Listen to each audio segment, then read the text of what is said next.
백색증을 가진 사람들은 멜라닌을 거의 가지고 있지 않습니다. 머리카락, 피부, 눈의 색을 내는 색소 말이에요. 미국에서는 18,000명에서 2만 명 중 1명꼴로 발생합니다. 하지만 눈 백색증은 훨씬 더 희귀합니다. 정확한 수치는 알 수 없지만 5만 명 중 1명이 눈 백색증을 갖고 있는 것으로 생각됩니다. 눈 백색증이 있는 사람은 단지 눈만 영향을 받습니다. 피부나 머리카락 색은 가족들보다 조금 더 옅을 수는 있지만 차이가 그렇게 크지 않습니다. 밝은 햇빛은 17에서 35%의 사람들이 재채기를 하게 만듭니다. 이 현상을 빛 재채기 반사 현상이라고 합니다. 그리스어로는 태양 재채기라고도 하고요. 신경계가 잘못 반응할 때 발생합니다. 이 현상이 일어날 때 신경 중 하나가 잘못된 반사를 보일 수 있어요. 그렇게 되면 밝은 햇빛은 동공을 수축시킬 뿐만 아니라 코 점막도 활성화시킵니다. 타고난 밝은색 머리는 성인의 경우 매우 드뭅니다. 나이가 들면서 거의 항상 어두운 색이 되죠. 밝은 머리색을 유지하는 사람들은 북쪽에 살고 있을 가능성이 높습니다. 바자우족은 유목민 집단으로 필리핀, 인도네시아, 말레이시아 주변 바다에 삽니다.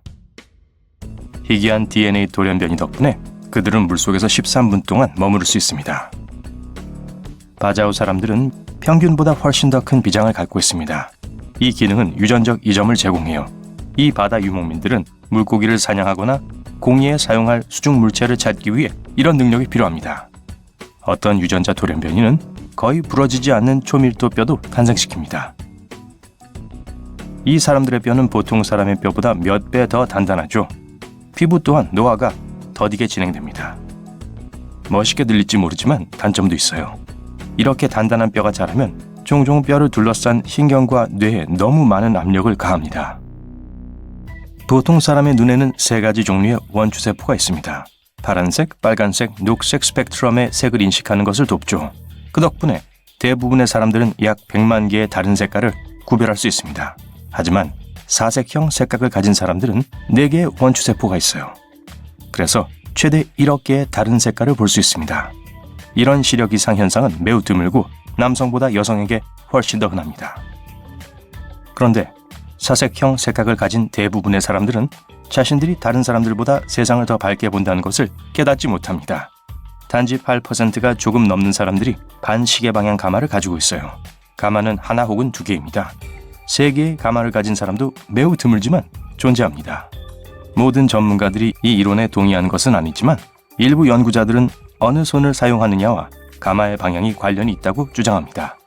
왼손잡이는 오른손잡이보다 반시계 방향 가마를 갖고 있을 가능성이 5배 더 높습니다.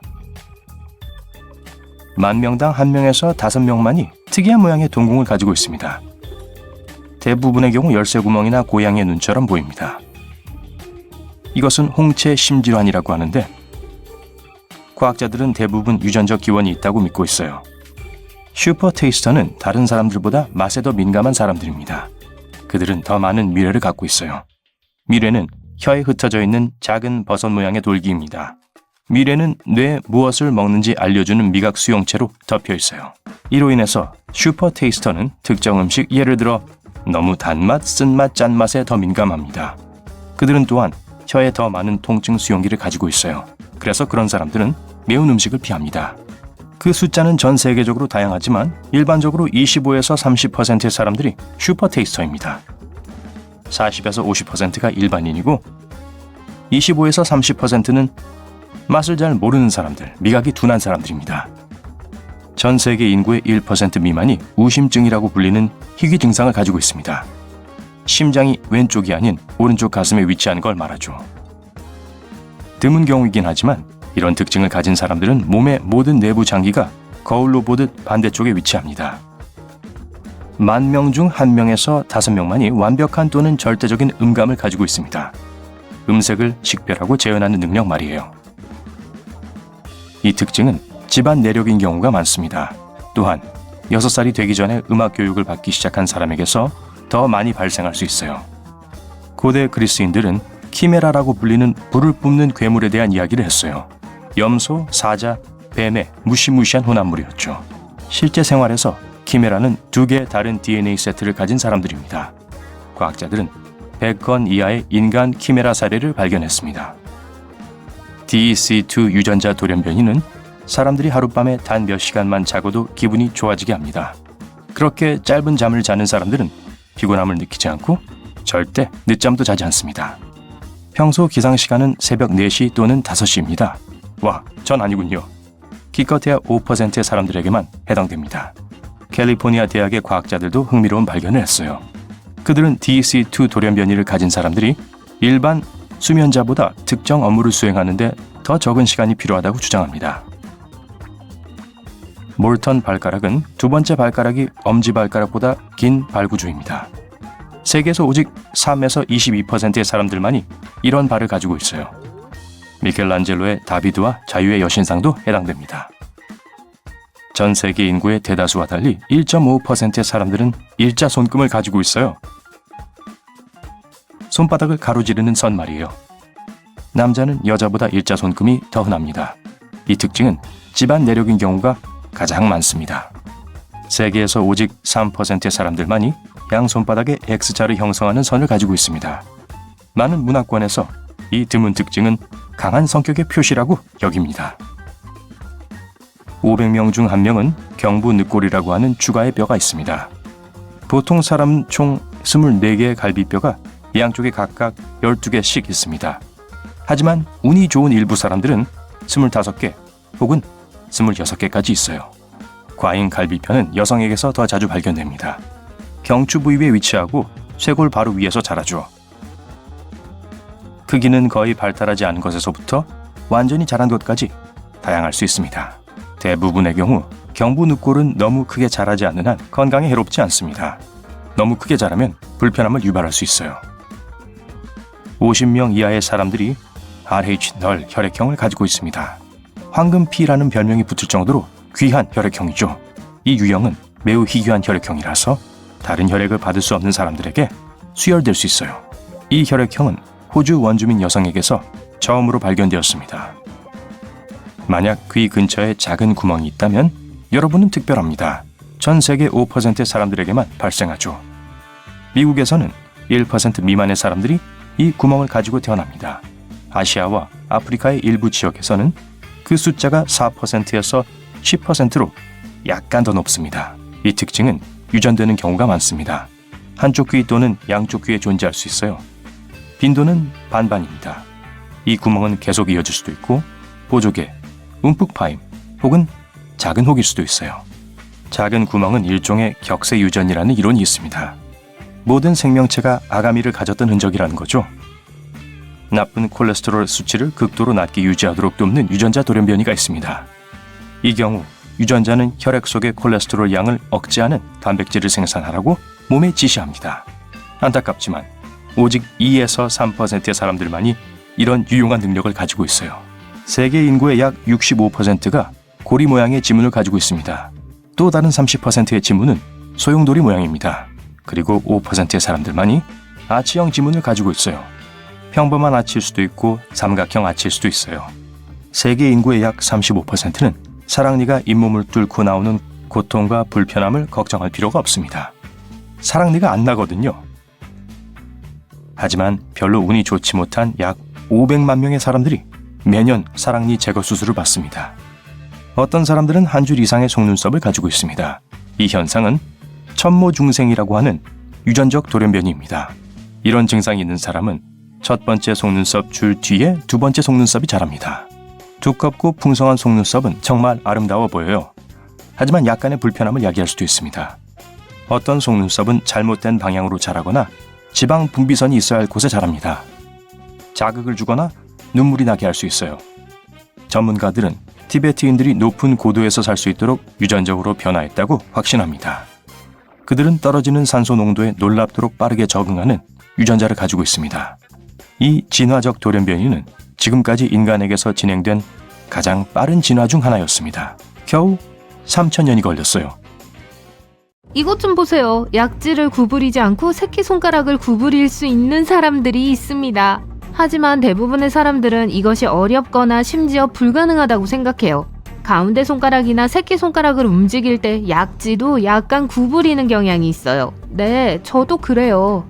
안구 탈구는 극히 드물게 눈이 안구 밖으로 튀어나오게 할 수 있는 건데 그런 사람들이 있어요. 안타깝게도 이 기능에는 여러 가지 눈 문제를 일으킬 수 있다는 단점이 있습니다. 티베트인들처럼 일부 원주민 집단은 에베레스트 산만큼 높은 고도에서도 생존할 수 있습니다.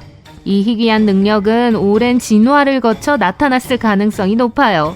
현대 티베트인들의 조상들은 수천 년 동안 고산지대에 살면서 적혈구 적응을 발달시켜 위험할 정도로 낮은 수준의 산소로도 생존할 수 있게 되었습니다. 바자우족은 동남아시아에 사는 바다 유목민입니다. 이들은 산소가 풍부한 혈액세포의 저장고 역할을 하는 초대형 비장을 진화시켜 왔어요. 덕분에 바자우족은 물속에서 5분에서 10분 동안 숨을 쉬지 않고 물고기를 잡을 수 있어요. 인구의 약 14%는 긴 손바닥끈이 없습니다. 사실 이 근육은 신체의 흔적기관이며 진화 과정에서 그 필요성이 사라졌어요. 따라서 이 근육이 없더라도 걱정하지 마세요. 이 근육이 없어도 팔을 움직이는데 아무 영향이 없어요. 약 5에서 37%의 사람들은 사랑니가 없습니다. 이 치아는 더 이상 필요하지 않아요. 사랑니는 견과류, 뿌리, 고기와 같은 딱딱한 음식을 씹는 데 도움이 되었기 때문에 우리 조상들에게 중요했어요. 그리고 딱딱한 사탕을 먹기 위해서요. 아니요, 그건 제가 지어냈어요. 하지만 오늘날 우리가 먹는 대부분의 음식이 가공식품이기 때문에 사랑니는 이제 단순한 원시적 흔적에 불과합니다. 대부분의 사람들은 시계 방향으로 자라는 하나의 가마가 있어요. 하지만 100명 중 5명은 2개를 가지고 있습니다. 그리고 2개 모두 시계 반대 방향으로 향하고 있다면 이는 더욱 특별합니다. 일부 과학자들은 머리카락의 가마 방향과 왼손잡이 사이에 유전적 연관성이 있다고 생각합니다. 오른손잡이 중 8%가 넘는 사람들이 시계 반대 방향의 가마를 가지고 있습니다. 그러나 왼손잡이의 경우 이 수치는 45%까지 증가합니다. 남성의 뇌는 여성보다 더 빨리 노화합니다. 남성은 나이가 들어감에 따라 기억력 문제와 집중력 부족에 대해 점점 더 자주 불평하기 시작해요. 동시에 여성은 기억력에 그렇게 심각한 문제가 없지만 더 자주 우울함을 느낍니다. 어느 쪽을 선택하실래요? 거짓말을 할 때는 코로 거짓말을 알아챌 수 있어요. 그라나다 대학의 심리학자들은 사람이 거짓말을 할 때 코 주변과 눈 안쪽의 온도가 올라간다는 사실을 발견했습니다. 이 현상을 바로 피노키오 효과라고 부릅니다. 일본인은 장에 특정 박테리아가 있어요. 이 박테리아는 해초를 소화하는 데 도움이 돼요.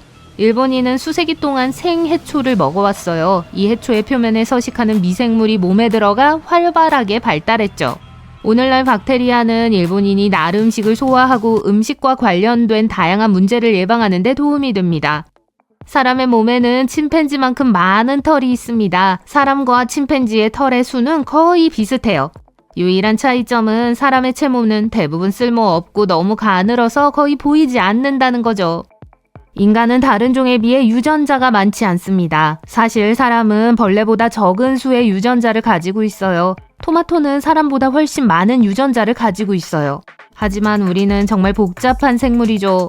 최근 과학자들은 게놈에 포함된 유전자의 수가 생명체의 복잡성과 밀접한 관련이 없다는 결론을 내렸습니다. 잠시 숨을 돌리죠. 숨 얘기가 나와서 말인데 왼쪽 폐는 2개의 폐엽으로 구성되어 있고 오른쪽 폐는 3부분으로 나뉩니다. 게다가 왼쪽 폐는 심장을 위한 공간을 확보해야 하기 때문에 조금 더 작습니다. 또한 폐에는 약 2,400km의 기도가 있습니다. 이는 뉴욕과 로스앤젤레스 사이의 거리의 절반 이상이에요. 또한 폐에는 풍선 모양의 작은 공기주머니인 폐포가 3억 개 이상 있습니다.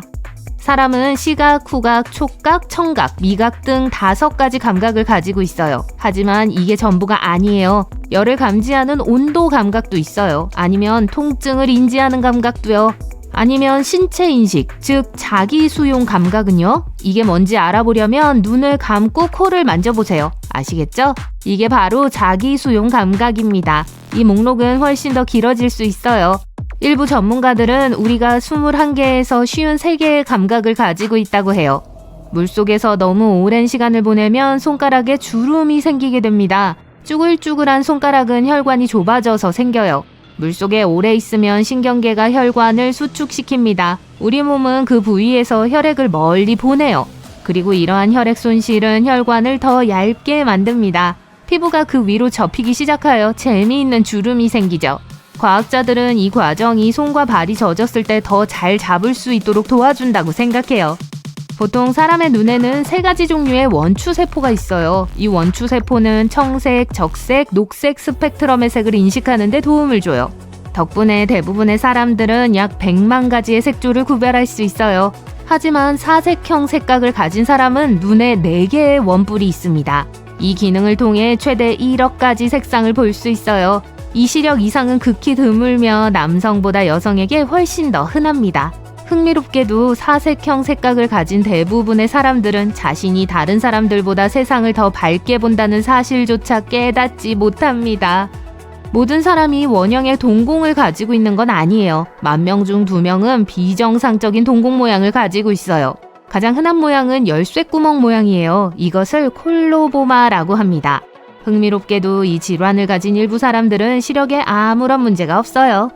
전 세계 인구의 3에서 22%만이 모튼의 발가락을 가지고 있어요. 모튼 발가락은 두 번째 발가락이 첫 번째 발가락보다 긴 발 구조예요. 미켈란젤로의 다비드와 자유의 여신상은 모두 이 특이한 신체 특징을 가지고 있죠. 어디 한번 보세요. 어떤 사람들은 혀 밑에 침샘에 침이 고여 있습니다. 그런 다음 이 분비선을 누르면 침이 물줄기처럼 흘러나올 수 있죠. 이때 입을 벌리고 있으면 침이 몇 미터까지 분출될 수 있어요. 이 과정은 자연적으로 발생할 수 있습니다. 사람이 음식을 먹거나 하품을 하거나 말을 하거나 이를 닦는 동안 실수로 혀를 샘에 대고 밀어 넣을 때 발생해요.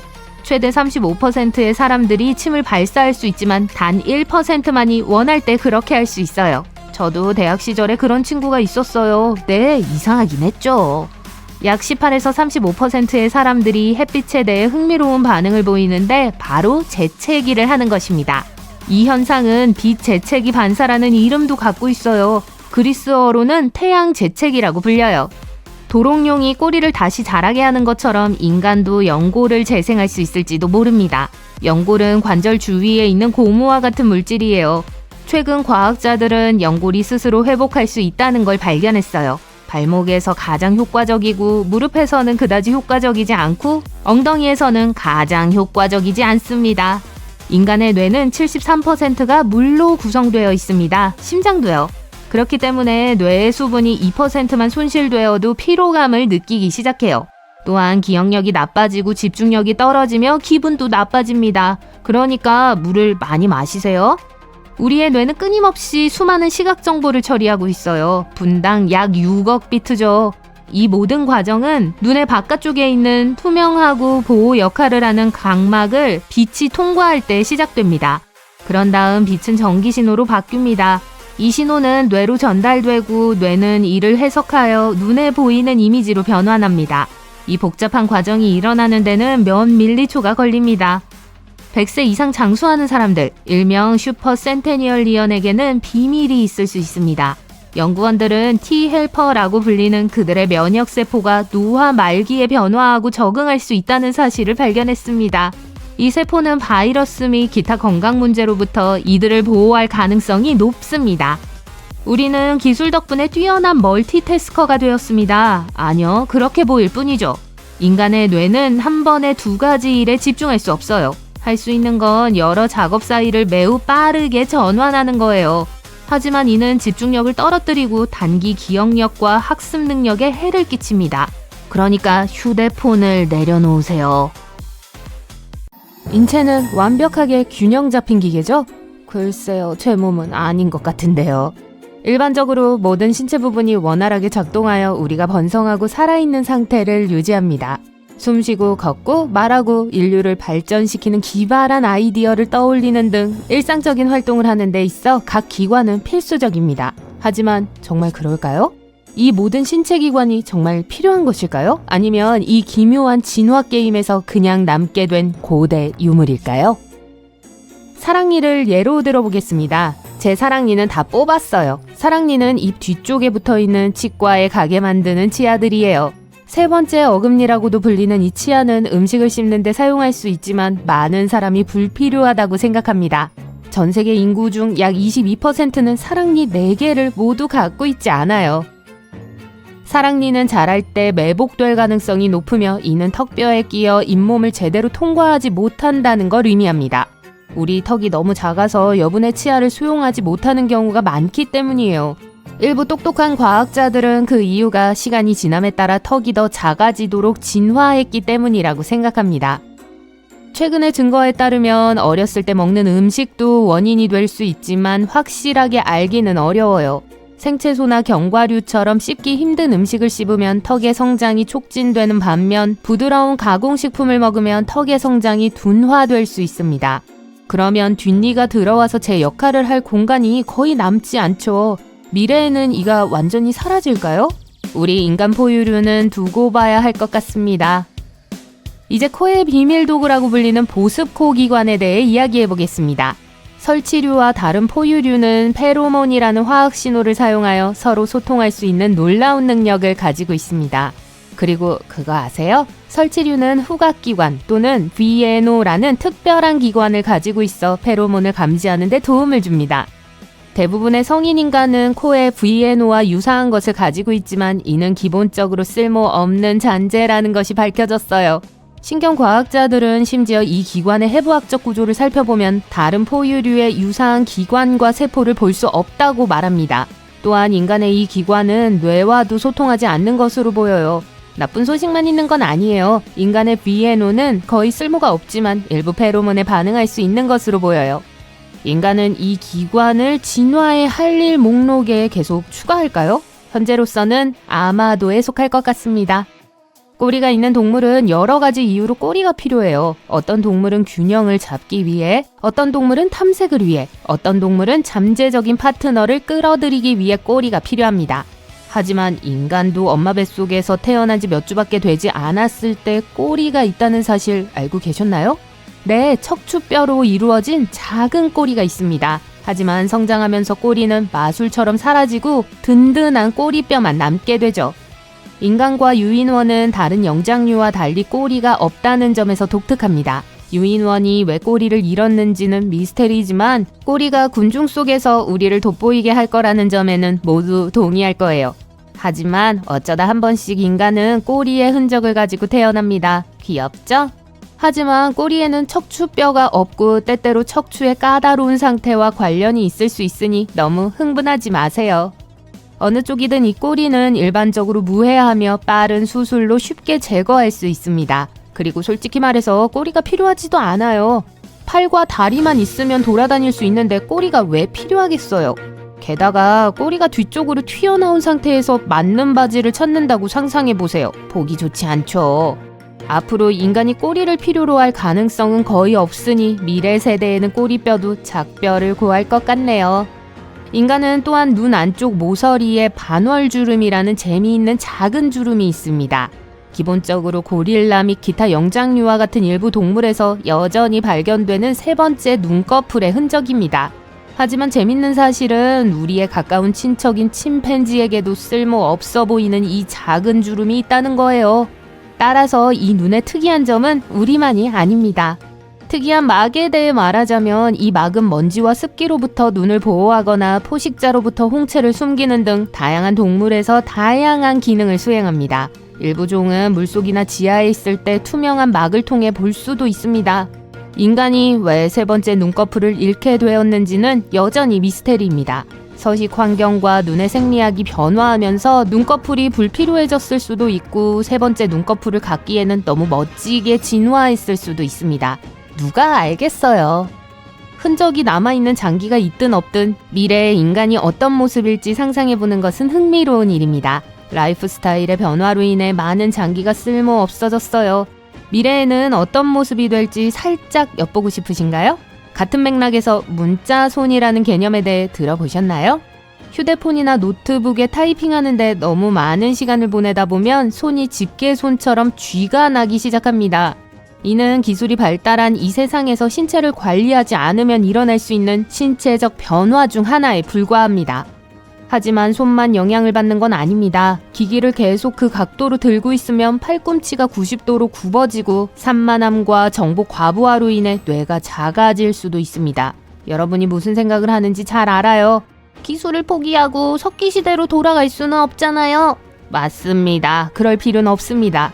하지만 잠재적인 부정적인 영향을 인식하고 그 피해를 줄이기 위한 조치를 취해야 하죠. 그래서 디자이너 팀은 창의적인 노력을 기울여 스마트폰, 노트북 및 기타 유형의 매니아적인 기기를 끊임없이 사용하면서 신체가 변화한 미래인간 민디를 선보였습니다. 민디의 과장된 변화가 우리의 미래가 아닐 수도 있지만 그 뒤에 숨어있는 우려는 현실이죠. 그렇다면 어떻게 해야 할까요? 한 가지 제안은 정기적으로 화면에서 휴식을 취하고 다리를 약간 스트레칭하는 것입니다. 사무실 요가나 댄스 파티를 통해 혈액순환을 촉진하는 것도 좋습니다. 기술을 완전히 포기할 필요는 없지만 기술이 우리의 몸과 마음에 미치는 영향을 염두에 두어야 합니다.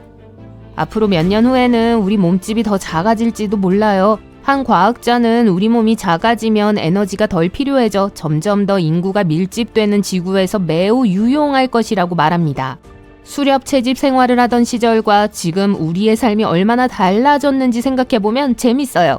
그 당시에는 매일 소수의 사람들과만 교류해야 했어요. 하지만 지금은 사람들의 이름을 기억하는 것이 매우 중요한 특성이 되었으며 심지어 우리가 더 잘할 수 있는 능력이 될 수도 있습니다. 아니면 기술이 실제로 우리의 진화에 중요한 역할을 할 수도 있습니다. 과학자들은 언젠가 사람의 이름을 기억하는 데 도움이 되는 임플란트를 뇌에 이식할 수 있다고 믿습니다. 마치 생물학적 전화번호부를 우리 몸에 직접 이식하는 것과 같죠. 정말 멋지지 않을까요? 어쩌면 미래에는 눈에 보이는 기술이 우리 외모의 일부가 될지도 몰라요. 다양한 색상과 비주얼을 볼 수 있는 인공눈을 가진다고 상상해보세요. 화성에 식민지를 건설하면 우리가 어떤 모습일지는 말할 것도 없습니다. 중력이 낮아지면 우리 몸은 다양한 방식으로 변화할 수 있습니다. 네안데르탈린의 조상처럼 팔과 다리가 더 길어지거나 채모가 보온성을 가질 수도 있어요. 모델을 뒷받침할 정확한 데이터 없이는 미래에 우리가 어떤 모습일지 정확히 예측하기 어렵지만 이러한 변화가 흥미로울 거라는 사실을 덧붙이고 싶네요. 이제 더 이상 덧붙일 수가 없어요. 벌써 너무 말을 많이 했거든요. 저도 직접 해봤어요. 팔꿈치를 최대한 세게 꼬집어 보세요. 거의 고통이 느껴지지 않아요. 피부의 다른 부분들은 다양한 신경 말단을 가지고 있습니다. 우리 몸은 손상되면 위험한 곳일수록 통증에 더 민감하도록 설계됐어요. 몸의 주요 부분은 더 많은 신경 말단이 있어서 우리가 좀 더 경계하고 자신을 보호할 수 있습니다. 팔꿈치처럼 두꺼운 피부에는 통증 감지가 더 적어요. 무언가에 팔꿈치를 부딪혔을 때 느끼는 그 찌릿찌릿한 이상한 느낌을 말하는 게 아니에요. 마치 팔 전체가 감전된 것 같죠? 전혀 재밌다는 생각은 들지 않지만 그 부분을 퍼니본이라고 부릅니다. 퍼니본은 사실 뼈가 아니에요. 척추에서 시작해서 목으로 팔꿈치를 통해 그리고 손가락으로 가는 신경입니다. 진짜 이름은 척골신경이에요. 팔에 있는 3개의 주요 신경 중 하나이고 손끝에 감각을 제공하죠. 척골신경은 근육, 지방, 뼈에 의해 잘 보호됩니다. 하지만 이 신경이 노출되는 부분이 한 곳 있는데 거기가 바로 팔꿈치에 있는 퍼니본이에요. 다르긴 하지만 아킬레스 이야기의 실제 버전 같죠? 이제 퍼니본을 부딪혔을 때 왜 느낌이 다른지와 팔꿈치를 꼬집어도 아무 통증이 느껴지지 않는지 알게 됐어요. 다음 현상은 사회적으로 어색한 순간에 발생합니다. 항상 그런 건 아니에요. 짝사랑하는 사람이 칭찬을 할 때 발생할 수도 있으니까요. 얼굴 붉히는 걸 말하는 거예요. 사랑에 빠졌을 때 뱃속에서 정말로 나비가 퍼덕거리는지는 알 수 없어요. 하지만 확실한 사실은 우리가 얼굴을 붉힐 때 위벽도 빨갛게 변한다는 거예요. 네, 제가 봤어요. 위벽은 안에 있는 산으로부터 위벽을 보호하는 조직입니다. 얼굴을 붉힐 때 피가 피부 표면으로 올라가기 때문에 얼굴이 붉어져요. 위도 예외는 아니죠. 이건 감정의 변화에 대한 자연스러운 생리적 반응이에요. 위에 대한 얘기가 나와서 말인데 위액은 강철 테이블을 녹일 수 있는 능력이 있습니다. 위산이 내장기관을 녹여버리고도 남는다는 뜻이죠. 다행히도 위벽은 이런 일이 일어나는 것을 막아줍니다. 3번째 사실은 우리가 어둠 속에서 빛날 수 있다는 거예요. 아직 불을 끄지 마세요. 맨눈으로는 볼 수 없으니까요. 반짝이는 인체의 이러한 비주얼은 초민감 카메라로 감지됩니다. 일본 과학자들은 인간의 생물 발광 이미지를 최초로 포착했어요. 오직 초민감 카메라만이 우리 몸이 아주 적은 양의 빛을 방출한다는 걸 보여줄 수 있습니다. 왜냐하면 이 빛은 사람의 눈이 감지할 수 있는 것보다 1000배나 약하기 때문이에요. 사실 모든 살아있는 생물은 세포 안의 화학 반응 덕분에 적은 양의 빛을 생산합니다. 인간이 이 목록에 새로 추가된 거예요. 연구원들은 며칠 동안 지원자들의 상체를 사진으로 찍었습니다. 결과는 방출된 빛의 양이 24시간 주기를 따른다는 걸 보여줬어요. 늦은 오후에 가장 높고 늦은 밤에 가장 낮아요. 게다가 가장 밝은 빛은 뺨, 이마, 목에서 발산됩니다. 흥미롭게도 이것은 열 카메라에 잡힌 가장 밝은 영역과 일치하지 않아요. 아침에 낮보다 키가 조금 더 크다는 걸 알고 있었나요? 네, 제가 측정해봤어요. 사실 이 키 차이는 중력과 관련이 있습니다. 중력은 우리가 하루 종일 일어서거나 앉을 때 척추와 무릎의 연골을 압박해요.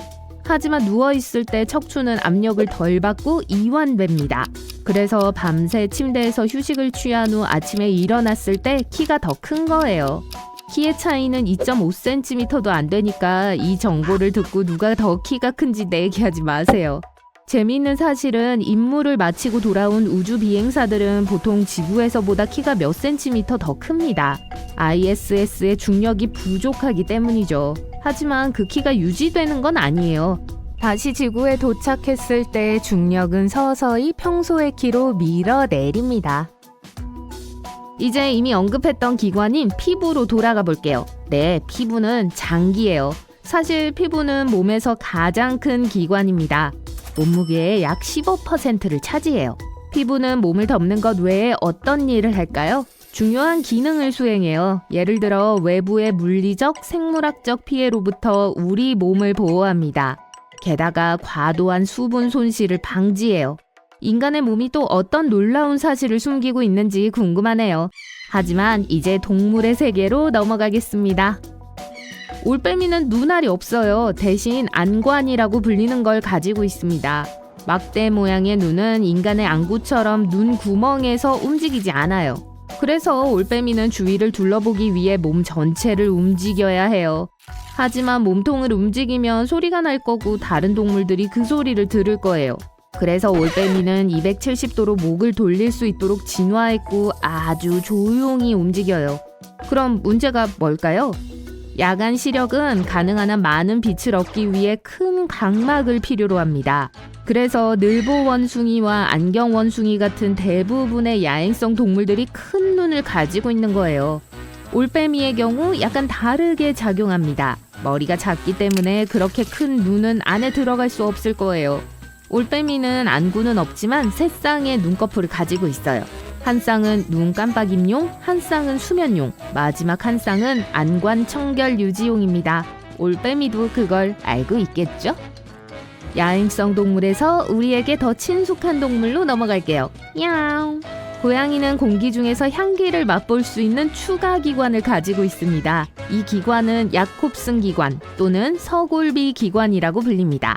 야콥슨 기관은 고양이의 비강 안에 위치하고 입천장으로 통해요. 이 기관은 뇌로 직접 이어지는 신경을 사용하여 특정 화학물질을 감지할 수 있습니다. 하지만 보통의 냄새가 아니에요. 야콥슨 기관의 냄새 수용체는 일반적인 냄새를 잡기 위해 설계된 것이 아닙니다. 냄새가 전혀 없는 화학물질을 탐지해요. 즉, 고양이는 감지할 수 없는 냄새를 감지할 수 있어요. 이것뿐만이 아니에요. 야콥슨 기관은 후각을 증가시킵니다. 예를 들어 아기 고양이들이 엄마의 젖을 찾아야 해요. 2마리의 어미 고양이와 4마리의 아기 고양이가 있다고 상상해보세요. 아기 고양이들은 후각의 도움으로 엄마와 다른 고양이를 구별할 수 있어요. 두 사람이 만났을 때 서로의 바디 랭귀지를 평가합니다. 고양이들은 보통 서로의 머리를 냄새 맡아요. 이 인사 방법은 페로몬을 방출하고 한 고양이에 대해 다른 고양이에게 많은 것을 알려줍니다. 다른 고양이가 어떤 음식을 좋아하거나 건강한지 아닌지를 알 수 있어요. 심지어 다른 고양이가 행복한지 우울한지도 알 수 있어요. 다 야콥슨 기관 덕분이에요. 이제 고양이에 대한 또 하나의 사실이 있어요. 고양이 코는 패턴처럼 보이는 뚜렷한 능선을 가지고 있어요. 인간의 지문과 비슷하게 모든 고양이들은 독특한 코 지문을 가지고 있습니다. 신분증과 같아요. 좋아, 야옹아. 네가 꽃병을 깨뜨렸다는 거 알고 있어. 네 코 지문이 잔뜩 묻어 있었어. 자, 이제 거래를 해볼까? DVD를 씹어놓은 그 개에 대해 알고 있는 걸 말해봐. 애견 애호가 여러분도 잊지 않았어요. 아마 들어봤을 만한 얘기가 있어요. 개가 생맹이라는 거죠. 사실이 아니에요. 개가 감지할 수 있는 색의 범위는 인간이 볼 수 있는 스펙트럼에 비해 제한적인 건 사실입니다. 개의 색상 팔레트는 대부분 노란색, 파란색, 보라색으로 구성되어 있어요.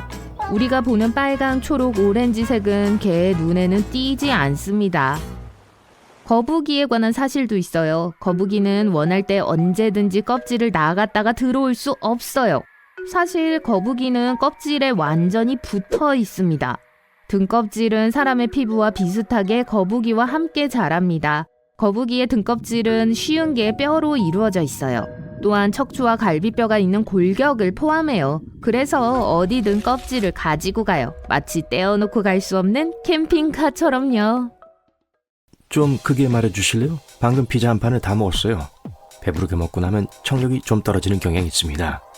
소화가 이루어지는 동안 혈류의 대부분은 위로 향하고 나머지 다른 기관으로부터 멀어져 갑니다.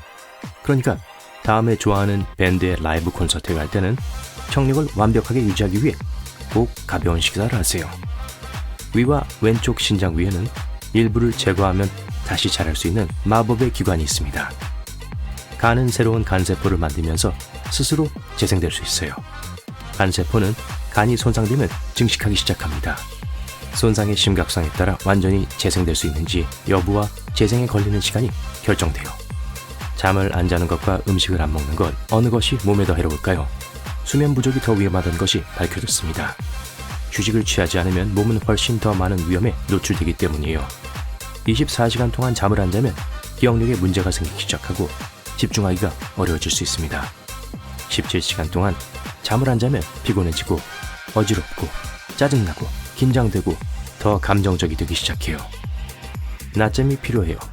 통증 수용체도 더 민감해지는데 이것은 실제보다 통증이 더 심하게 느껴진다는 의미입니다.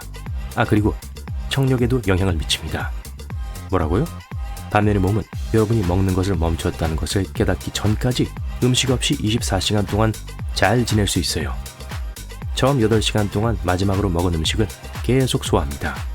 그 시간이 지나고 나면 에너지를 위해 저장된 지방을 사용하기 시작해요. 24시간 이상은 먹지 않으면 몸이 자신의 단백질을 먹기 시작한다는 것을 의미하는데 이것은 말 그대로 근육이 빠지기 시작한다는 거예요. 빗물이 항상 마시기에 안전한 것은 아닙니다. 빗물에는 해로운 박테리아와 바이러스가 들어있을 수도 있어요. 또한 오염이 심한 지역에선 다른 해로운 물질과 접촉할 수도 있습니다. 일부 지역사회는 빗물에만 의존하고 식수의 주요 공급원이에요. 그렇다면 빗물에 다른 건강상의 이점이 있을까요? 그렇진 않아요. 현재 연구 결과에 따르면요, 그런 위험한 물질 중 일부는 끓이면 빗물에서 제거될 수도 있지만 만약의 경우에 대비해서 사람이 마시기에 100% 안전한 공급원의 물만 마시는 것이 가장 좋습니다. 우리는 주로 체온을 조절하고 수분을 보충하기 위해 땀을 생산합니다. 예를 들어 손바닥 땀은 물건을 더 잘 잡을 수 있게 해주죠. 하지만 땀은 그저 피부에 나타난 것이 아닙니다. 우리 몸에 있는 약 500만 개의 모공에서 나와요. 우리는 말 그대로 매일 우리 몸뼈의 4분의 1을 밟고 다닙니다. 우리 몸에는 200개가 조금 넘는 뼈가 있지만 그중 약 4분의 1은 매우 작고 놀라운 부위에 있어요. 팔이죠. 한 발에 26개의 뼈가 있어서 양쪽 발에 52개의 뼈가 있습니다. 눈은 다양한 이유로 눈물을 생산해요. 감염으로부터 눈을 보호하거나 연기와 먼지와 같은 불순물을 없애고 속상한 일이 있을 때 돼요. 하지만 우리가 생산하는 눈물의 양은 매우 놀랍습니다. 1년에 최대 113리터에 달해요. 그건 욕조를 채우기에 충분해요. 와, 마음이 아프네요. 혈압은 우리가 일어나기 몇 시간 전에 잠에서 깹니다. 왜냐하면 아침에 우리 몸은 아드레날린과 노르아드레날린과 같은 많은 호르몬을 생산하기 때문이죠. 이 호르몬은 우리가 아침 시간 동안 필요로 하는 에너지를 증가시키는 것을 돕지만 또한 혈압을 증가시킵니다. 혈압은 보통 아침 6시에서 정오 사이에 더 높아요. 밤에는 보통 잠을 자고 신체적인 활동을 잘하지 않기 때문에 혈압은 20%까지 떨어집니다. 몸속의 중요한 액체에 대해 말하자면 혈액은 전체 몸무게의 약 10%를 차지해요. 체중이 대부분 근육, 저장된 지방 그리고 뼈로 구성되어 있다고 생각하는 경향이 있지만 그 외에도 훨씬 더 많은 것이 있습니다. 건강한 성인의 경우 뼈는 전체 몸무게의 15%를 차지해요.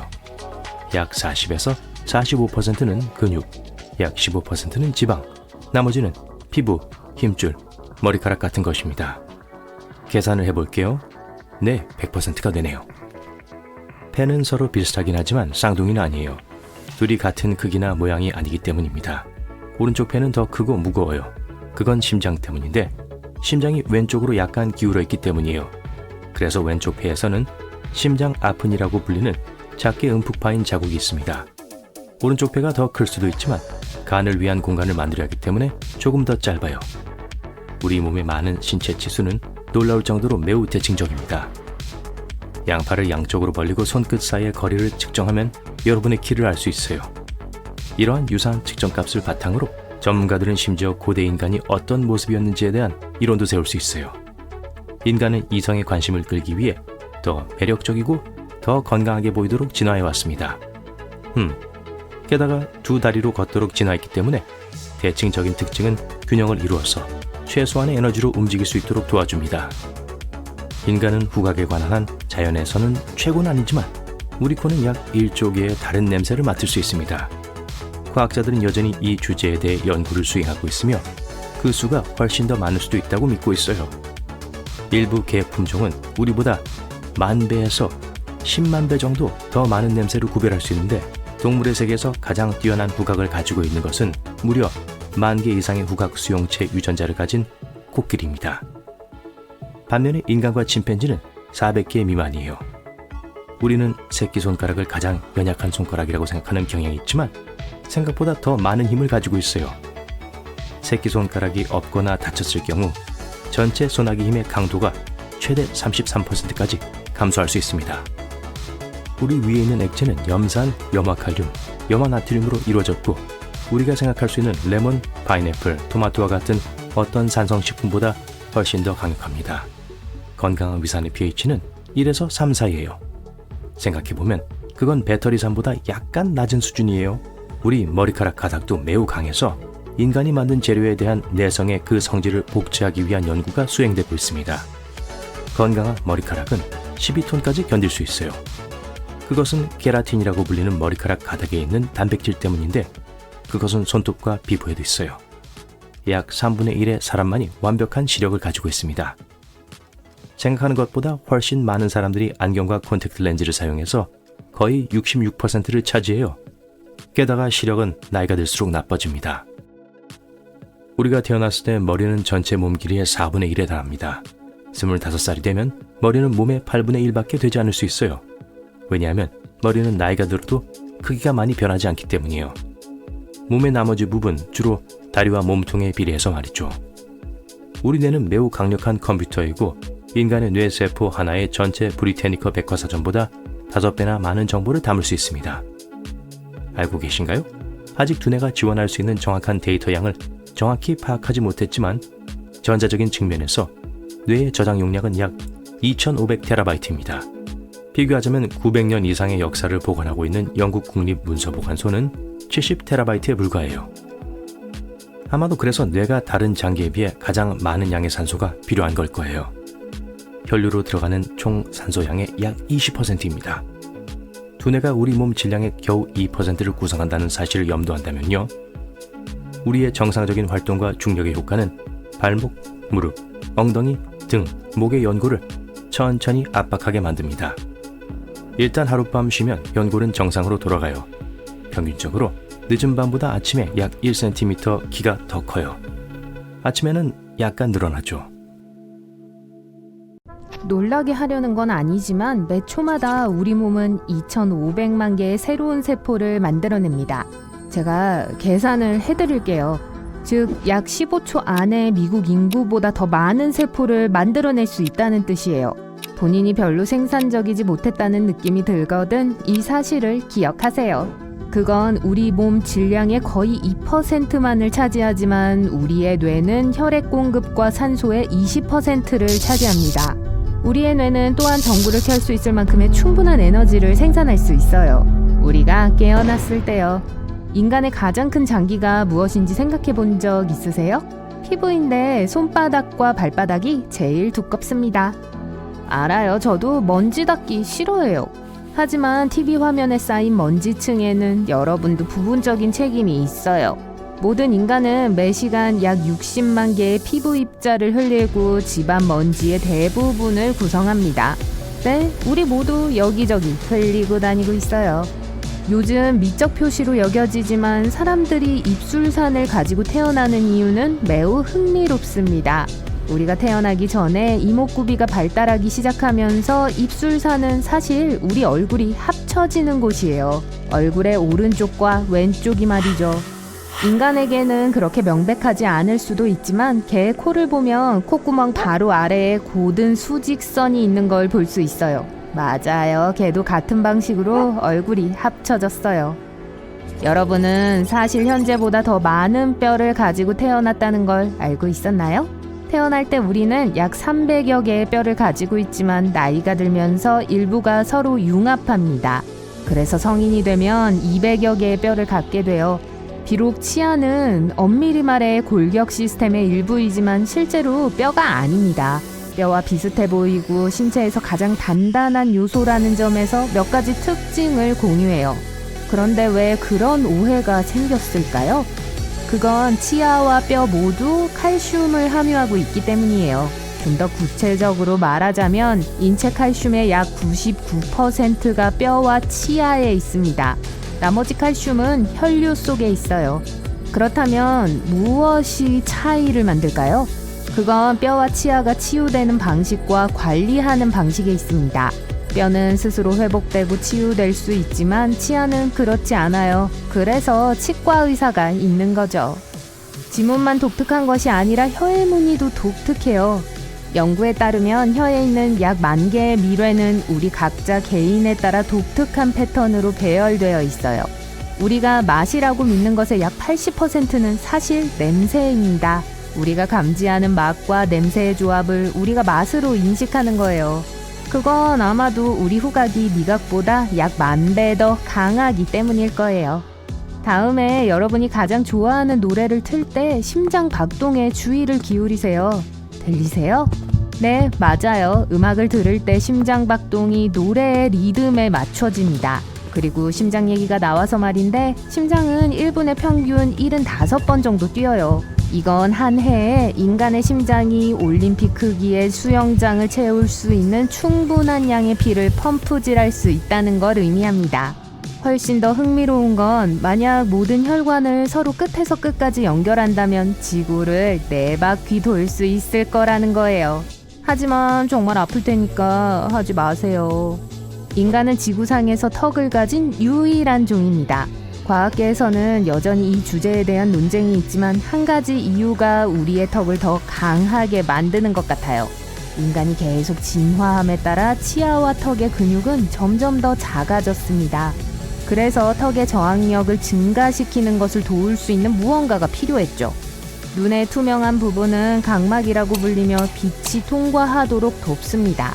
몸에서 혈액 공급과 연결되지 않은 유일한 부위이기도 합니다. 왜냐고요?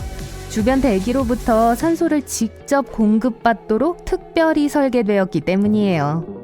건강한 사람의 몸에서 발견되는 지방을 모두 제거한다면 비누 7개를 만들기에 충분할 겁니다. 우리는 또한 일생 동안 2개의 수영장을 채울 수 있을 정도의 침을 생산해요. 대단하죠? 우리가 일생 동안 실제로 얼마나 많이 먹을까 궁금해 본 적 있나요? 수학은 생략할게요.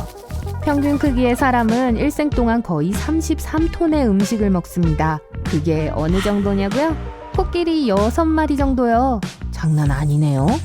우리 각자는 언제나 몸속에 평균 약 1.8kg의 박테리아를 보유하고 있어요. 하지만 의사에게 갈 필요는 없어요. 대부분의 박테리아는 유익하고 소화와 면역 체계와 같은 특정한 기능을 가지고 있습니다. 키를 정확하게 재고 싶다면 아침에 키를 측정하세요. 그건 아침에 일어났을 때 키가 1cm 정도 크기 때문이에요. 절 믿으세요. 마법이 아니에요. 하루 종일 척추 뼈들 사이에 부드러운 연골이 눌리고 압축돼서 잠자리에 들 때쯤이면 키가 작아진 것처럼 보이기 때문입니다. 우리는 몸 주위를 움직이는 어떤 종류의 에너지가 있다는 걸 알고 있어요. 우리는 아주 적은 양의 빛을 방출합니다. 우리 눈으로 보기에는 너무 약하지만 생각해보면 지금 이 순간에도 빛을 발하고 있어요. 유머 작가 마크 트웨이는 사람은 얼굴을 붉히는 유일한 동물이자 그럴 필요가 있는 유일한 동물이다 라고 말한 적이 있습니다.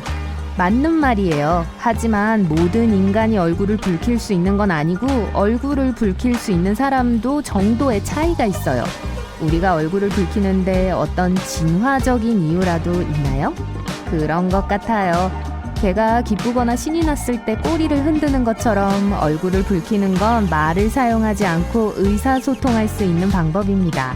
그래서 기본적으로 얼굴을 붉히는 것은 부끄럽습니다로 번역될 수 있어요.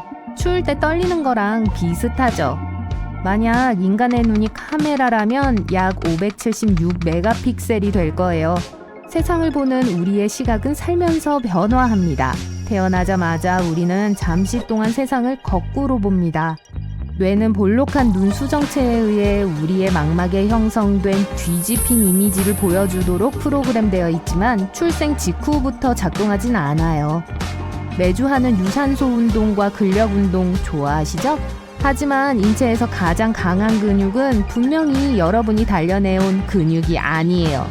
실제로 턱에 있어요. 우리 턱은 호두깎이 인형과 비슷하게 디자인되었어요. 왜냐고요? 가능한 한 적은 에너지로 강력하게 무는 힘을 가질 수 있거든요. 가장 빠른 근육은 눈에 있어요. 그래서 아마도 어떤 일이 정말 빨리 일어날 때를 눈 깜짝할 사이라고 표현하는 걸 거예요. 여러분은 코에 내장된 재설정 기능이 있다는 거 알고 있었나요?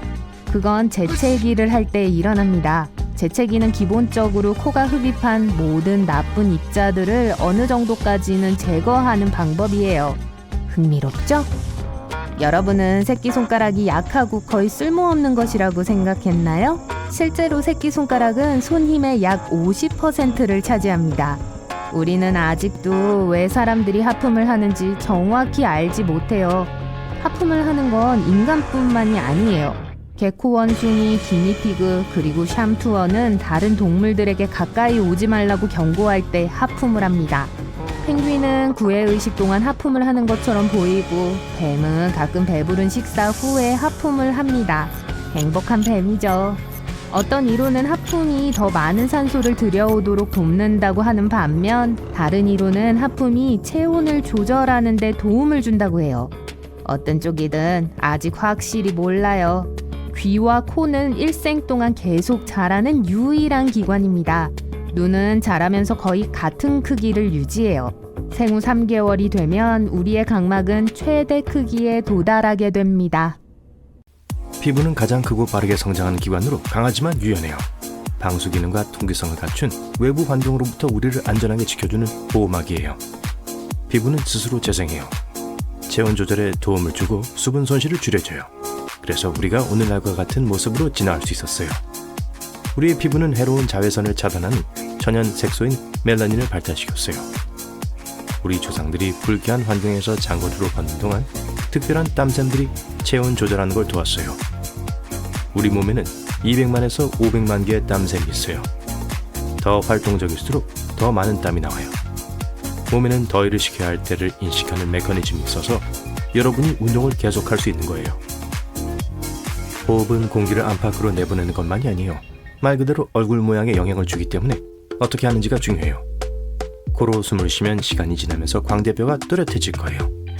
또 혀가 턱에 힘을 가하기 때문에 얼굴도 넓어질 거예요. 만약 입으로 숨을 쉰다면 혀는 쉴 곳이 없을 거예요. 시간이 지남에 따라 얼굴 구조를 바꿀 수 있어요. 얼굴이 더 좁아질 수 있고 광대는 그렇게 두드러지지 않을 거예요. 또 입으로 숨을 쉬는 사람이라면 아마 머리를 뒤로 더 기울이는 경향이 있을 거예요. 이런 식으로 목과 얼굴의 모양과 함께 뇌 뒤쪽 두개골의 내용물이 늘어나고 전체적인 자세도 직접적으로 바뀌게 될 거예요. 1981년에서 1996년 사이에 태어난 밀레니얼 세대들은 나이 든 사람들보다 건망증이 더 심해요. 건망증의 주요 원인은 더 높은 수준의 스트레스에서 비롯돼요. 그러니 편하게 있으세요. 왼쪽 폐는 심장과 공간을 공유하기 때문에 오른쪽 폐보다 작아요. 인간은 뱀상어처럼 큰 이빨을 갖고 있지도 않고 치아가 그렇게 많지도 않아요. 하지만 연구에 따르면 상어 이빨은 아주 단단한 에나멜로 코팅되어 있지만 우리 치아보다 강하진 않다고 해요. 우리에겐 치아를 서로 접착시켜줘서 치아 전체가 갈라지는 걸 방지해주는 단백질이 있어요. 상어와 달리 우리 치아는 빠지지 않아요. 상어 치아는 우리처럼 잇몸에 뿌리로 붙어있지 않아서 매주 약 1개씩 빠지게 되는 거예요. 발톱이 왜 있는지 궁금해 본 적 있나요? 손톱은 케라틴으로 만들어져 있어요.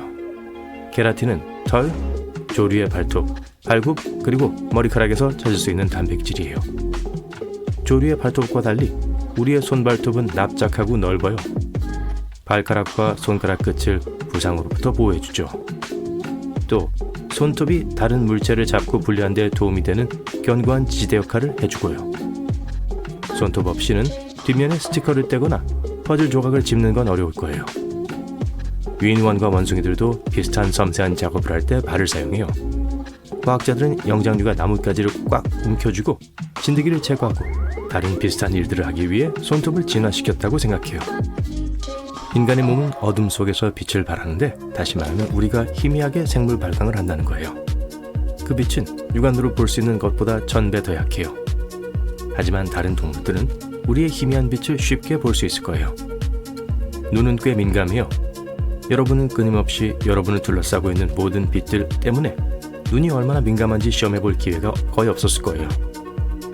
인간의 세포는 체내 전체 세포수의 43%에 불과하며 나머지는 미세 식민지 주민들이에요. 그렇다는 건 여러분이 대부분 박테리아와 곰팡이로 이루어져 있다는 걸 의미하죠. 그래서 기본적으로 여러분은 장내 미세물 DNA와 여러분의 DNA가 혼합되어 있는 거예요. 인체에서 가장 풍부한 원소는 산소로 65%예요. 하지만 리튬, 코발트, 금, 우라늄도 포함되어 있어요. 그중 제일 희귀한 건 라듐이에요. 평균적으로 인간은 하품을 하루에 20번 정도 해요. 부분적으로는 피곤할 때 등 자발적으로 할 때도 있지만 가끔 누군가가 근처에서 하품을 하면 같이 하기도 하죠. 과학자들은 이게 소셜 미러링이라는 것일 수도 있다고 생각해요. 보통 동물들은 다른 걸 흉내낼 때 어떤 행동이 유용하다는 걸 인식하고 그걸 따라하기로 결심하죠. 인간의 경우 누군가가 다리를 꼬거나 웃거나 미소 짓거나 하품할 때 일어나요. 뜨거운 커피는 차가운 커피보다 맛이 좋을 수 있어요.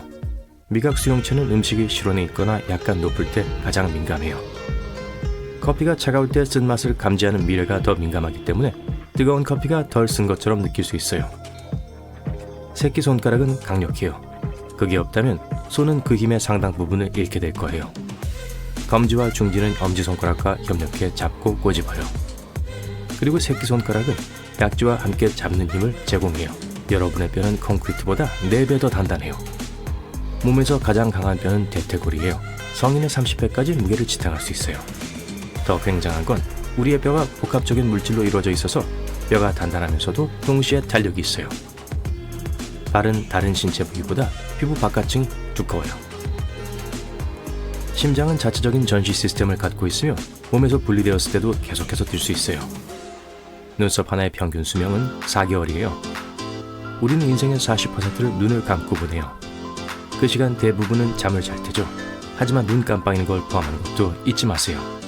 또는 운전할 때도요. 성인의 경우 혈액이 전체 체중의 7에서 8%를 차지해요. 혈액의 약 55%는 혈장이에요. 나머지는 적혈구, 백혈구, 그리고 혈소판이에요. 이게 덩어리를 형성하고 출혈을 예방하죠. 우린 삼키면서 호흡을 동시에 할 수 없어요. 삼키는 음식과 들이쉬는 산소는 처음에 목구멍의 같은 부분으로 내려와요. 조금 더 깊어지면 통로가 식도와 기관으로 나뉘어져요.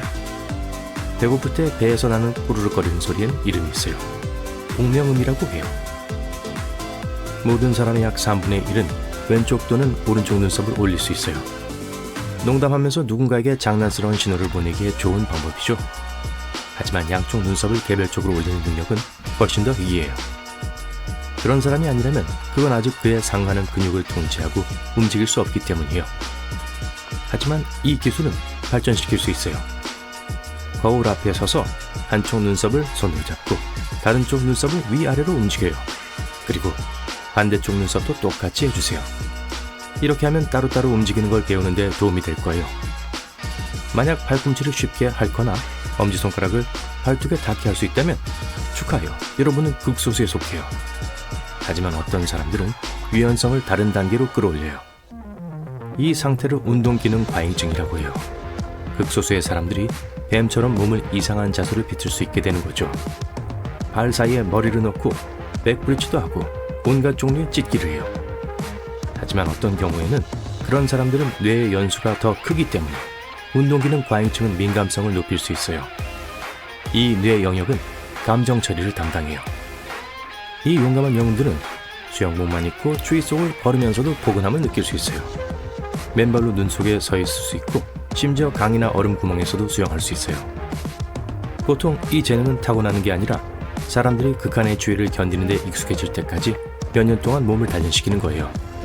물론 단지 멋져 보이거나 멋지다고 느끼고 싶어서 그러는 건 아니에요. 스스로에게 간지럼을 태울 때 간지럽나요? 보통 못 느낄 거예요. 다른 사람이 간지럽히지 않느라는요.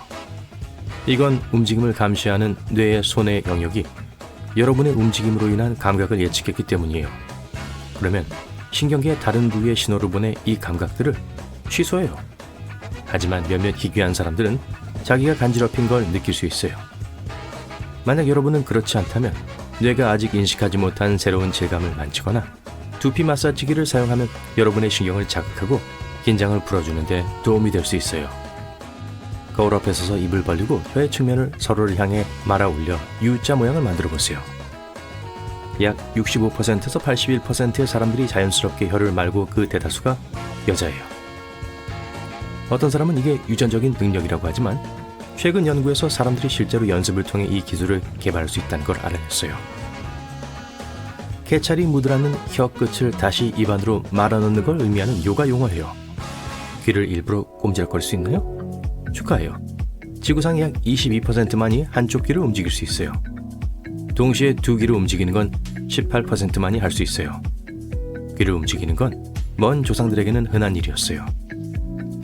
과학자들은 그들이 귀로 다양한 움직임을 할 수 있었을 거라 믿고 있어요. 꼼지락거리는 걸 담당하는 근육무리는 귓바퀴근이라고 불리며 오늘날에는 대부분 필요하지 않아요. 하지만 어떤 사람들은 시간을 들여 연습하면 누군가 귀를 움직이는 법을 배울 수 있다고 해요. 안타깝게도 개와 고양이가 하는 것처럼 소리를 향해 귀를 실룩거리는 고급스러운 기술은 습득하지 못했어요. 어떤 사람들은 색을 문자와 숫자로 보거나 듣기도 합니다. 북극권에 사는 사람들은 항상 보는 것이 눈이기 때문에 눈의 다양한 색을 구분하죠. 다른 사람들에게는 그저 흰색일 뿐입니다. 일부 언어에는 색에 대한 일반적인 이름만 있습니다. 예를 들어 어두운 색은 검정, 파랑, 초록과 같은 차가운 색조를 나타냅니다. 하양, 빨강, 주황, 노랑과 같은 색은 모두 따뜻한 색이라고 합니다. 우리 눈은 차가운 색보다 따뜻한 색의 변화를 더 잘 처리합니다. 호주에는 색 대신 질감, 사물의 기능, 느낌으로 사물을 설명하는 부족이 있습니다. 이 부족은 색깔 이름이 전혀 없습니다. 페루의 아마존강 유역에 사는 칸도시 부족은 색이라는 개념을 설명할 수 있는 단어가 없습니다. 대신 노란색을 설명하기 위해 노란새의 이름을 사용하죠. 잘 익은 과일은 빨간색을, 덜 익은 과일은 짙은 녹색을 나타냅니다. 많은 사람들이 나이가 들면서 일부 색을 인식하는 능력을 상실합니다. 70세가 되면 눈의 수정체가 노랗게 변색되어 이런 노란색 필터를 통해 보면 파랑과 보라, 노랑, 초록을 구분할 수 없게 되죠. 뇌의 절반은 시각 정보를 처리하도록 되어 있습니다. 훨씬 작은 부분은 맛을 인식하는 데 사용돼요. 그렇기 때문에 음식이나 음료의 색이 식욕을 촉진하거나 억제할 수 있습니다. 뇌는 빨간 사과를 가장 달콤하고 잘 익은 것으로 인식하기 때문에 항상 가장 붉은 사과를 선택합니다. 자연적으로 파란색 음식은 존재하지 않기 때문에 파란색 음식의 매력을 느끼지 못하고 심지어 두려워할 수도 있습니다. 그렇기 때문에 냉장고에 파란색 조명을 설치하거나 파란색 접시에 음식을 담아 먹는 것이 덜 먹게 되는 좋은 방법입니다. 밝은 색의 과일과 채소는 풍미가 더 풍부하기 때문에 항상 더 밝은 색을 선택하게 돼요. 이런 걸 먹으면 더 건강하고 행복해집니다. 노란색은 에너지와 흥분을 연상시켜 식욕을 촉진할 수 있습니다. 흰색은 더 많이 먹고 먹는 음식에 덜 신경 쓰도록 속일 수 있습니다. 흰색 음식은 칼로리 측면에서 더 무해해 보이기 때문이죠. 흰색 접시에 음식을 담아 먹으면 음식이 더 밝아 보이기 때문에 과식할 가능성이 더 높습니다. 뇌는 음식 포장지의 색깔도 기억합니다. 치즈와 양파맛 감자칩 포장에 소금과 식초맛 칩을 넣으면 먹으면서 맛의 차이를 느끼지 못할 수도 있습니다. 식품 회사들은 다양한 색상과 맛으로 나오는 제품을 더 많이 먹게 된다는 걸 알고 있습니다. 빨강은 육체적 노동에 대한 용기와 힘을 줍니다. 노랑은 행복감과 생산성, 자신감을 높여주죠. 초록은 사무실 환경의 균형과 조화를 가져다줘요. 눈도 이 색을 좋아해서 적응하는 데 시간이 필요하지 않습니다. 주황은 편안하고 따뜻한 느낌을 주므로 사무실 라운지에 적합해요. 새, 물고기 및 많은 포유류는 인간과 마찬가지로 전체 색상 스펙트럼을 모두 볼 수 있습니다. 일부 동물의 경우 색깔이 좋지 않으면 잘 익은 붉은 과일과 덜 익은 녹색 과일을 구분하지 못하기 때문에 색깔이 매우 중요해요. 하품을 할 때마다 입과 혀의 근육을 사용하는데 이 근육이 침을 분비하는 샘의 일부를 압박할 수 있습니다. 그 결과 자신도 모르게 작은 침을 분출할 수 있죠. 대학 시절에 마음대로 침을 분출할 수 있는 친구가 있었어요. 인상적이었죠. 침은 기본적으로 여과된 혈액이라는 것이 밝혀졌습니다. 혈액은 특별한 땀샘 덕분에 처리되고 특수세포가 그 특성을 흡수해요. 그 후 혈액은 타액이 되죠. 붉은색 머리카락을 가진 사람들은 전체 인구의 1%입니다. 2%는 천연 금발입니다. 네, 대부분의 금발은 염색을 한 거예요. 검은색은 세계에서 가장 흔한 머리 색깔이에요. 기억력은 신체 위치에 따라 영향을 받습니다. 예를 들어 누군가에게 손을 흔들었던 상황은 일어서서 다시 손을 흔들면 훨씬 더 잘 기억할 수 있습니다. 대부분의 과학자들은 감정에서 나오는 눈물이 인간의 고유한 특징이라는 데 동의해요. 다른 동물은 슬픔이나 기쁨 때문에 울 수 없어요. 동공은 들어오는 빛을 조절하기 위해 좁아졌다가 넓어져요. 빛이 많으면 동공은 시력에 해를 끼치지 않도록 빛이 통과하는 통로를 좁힙니다. 어두운 곳에서는 동공이 확장되어 가능한 한 많은 빛을 포착합니다. 혀에는 많은 근육이 있습니다. 그중 일부는 새로운 언어를 배울 때만 조일 수 있습니다. 사람에게 물리면 입안에 서식하는 모든 박테리아 때문에 거의 항상 감염됩니다. 이런 의미에서 우리는 하이에나에 아주 가깝습니다. 우리 뼈는 매일 많이 사용하도록 설계되어 있으며 일부는 체중의 2~3배를 흡수할 수 있습니다. 그것도 인상적이지만 치아는 더 강해요. 하루에 2번 양치질을 하고 구강청결제를 잊지 않는다고 해도 입은 여전히 인체에서 가장 더러운 부분 중 하나입니다. 입안에는 수백만 마리의 박테리아가 살고 있습니다. 좋은 소식은 이러한 박테리아의 대부분은 몸에 좋은 박테리아이며 나쁜 박테리아와 바이러스로부터 몸을 보호한다는 거죠. 아침에는 저녁보다 키가 더 큽니다. 잠자는 동안에는 더 이상 중력의 영향을 받지 않고 척추가 늘어납니다. 낮이 되면 키가 작아지는 건 유감이에요. 롤러코스터는 실제로 장기를 이리저리 흔들어댑니다. 날아서 위가 아래로 떨어지는 것처럼 느껴질 때 실제로 몸 안에서 뒤집히는 겁니다. 우리 몸에서 지문만이 유일무이한 것이라고 생각하세요? 혀의 무늬와 채취도 유일무이한 특징이에요. 누군가 당신의 냄새를 맡으면 의심할 이유가 충분해요. 모든 혈관을 한 줄로 늘어놓는다면 정말 아플 거예요. 하지만 지구를 2바퀴 이상 돌 수 있을 거예요. 혈관 없이는 살 수 없기 때문에 실제로는 볼 수 없는 인상적인 위협이죠. 치통과 두통은 3차 신경 덕분에 서로 연결되어 있습니다. 3차 신경은 턱을 지나 머리로 향하기 때문에 치아 통증이 느껴지면 보통 머리의 통증과 함께 나타나요. 무엇을 하든 칼로리가 손실됩니다. 예를 들어 8시간의 건강한 수면은 최대 800칼로리를 소모합니다. 그리고 식사 중에도 에너지를 소비합니다. 사람은 20일 이상 음식을 먹지 않고도 살 수 있습니다. 그러나 10일 동안 잠을 자지 않으면 신체 기능이 멈출 거예요.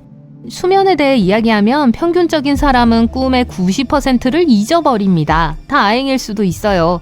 그렇지 않았다면 미친 세상이 됐을 거예요. 꿈의 색깔은 어렸을 때 본 TV의 영향을 자주 받습니다.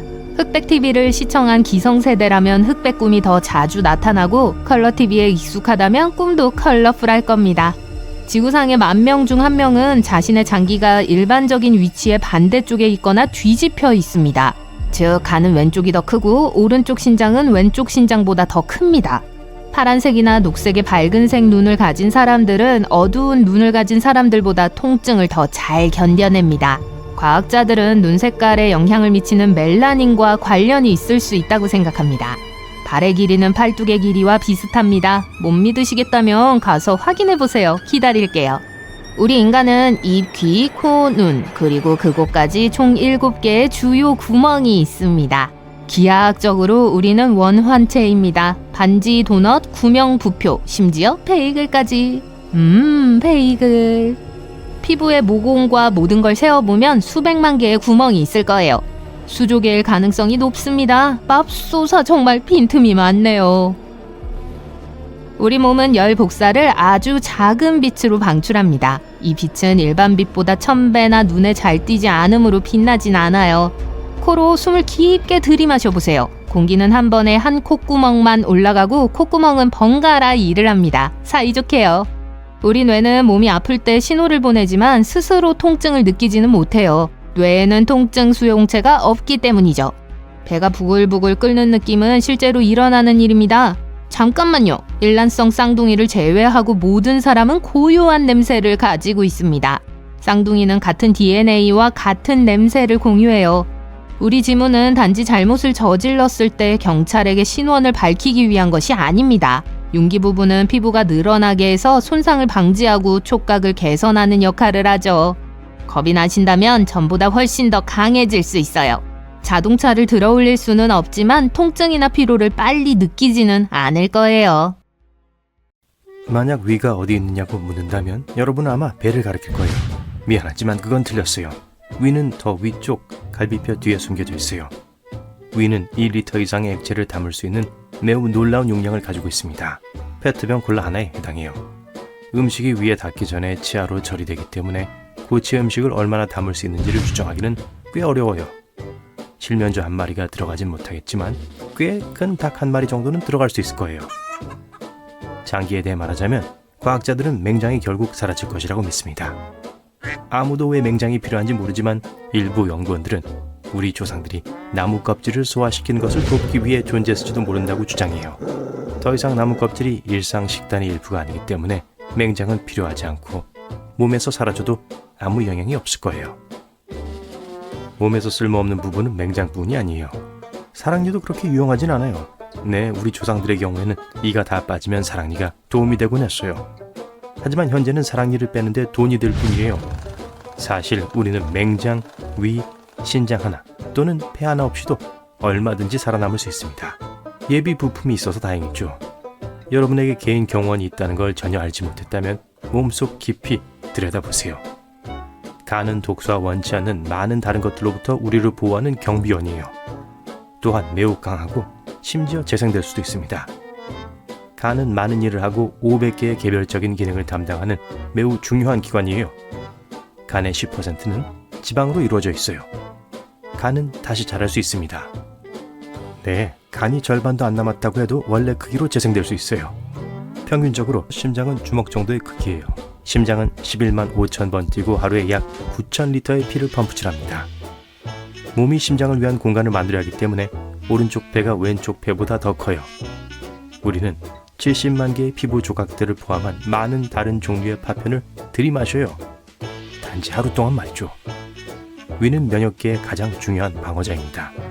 위에 있는 산은 위험한 음식 독소, 바이러스, 그리고 우리가 먹는 음식과 함께 몸 안으로 들어가는 박테리아를 죽여요. 위산은 위장 자체도 소화시킬 수 있지만 점막이 그것을 보호합니다. 뜨거운 물로 목욕을 하면 칼로리를 소모할 수 있어요. 30분 동안 산책을 했을 때 소모하는 칼로리만큼이요. 우린 서 있는 동안 시간당 100에서 200칼로리를 태웁니다. 앉아있을 때는 키, 몸무게, 성별, 나이에 따라 60에서 130칼로리를 소모해요. 우리 몸은 모기에게 물린 곳을 붓고 가렵게 만듭니다. 모기는 피부를 뚫어요. 몸의 면역체계는 곤충의 침을 이물질로 인식해서 침입자를 몸 밖으로 밀어내는 특별한 반응을 시작합니다. 히스타민이라고 불리는 면역체계에 의해 생성된 화합물은 물린 부위를 중심으로 혈액이 더 빨리 흐르게 해요. 그건 붓기를 유발하죠. 히스타민은 또한 가장 가까운 신경의 신호를 보내는데 이건 물린 곳을 가렵게 만듭니다. 비행기에서 먹는 음식은 지상에서 먹는 것과 맛이 다르게 느껴져요.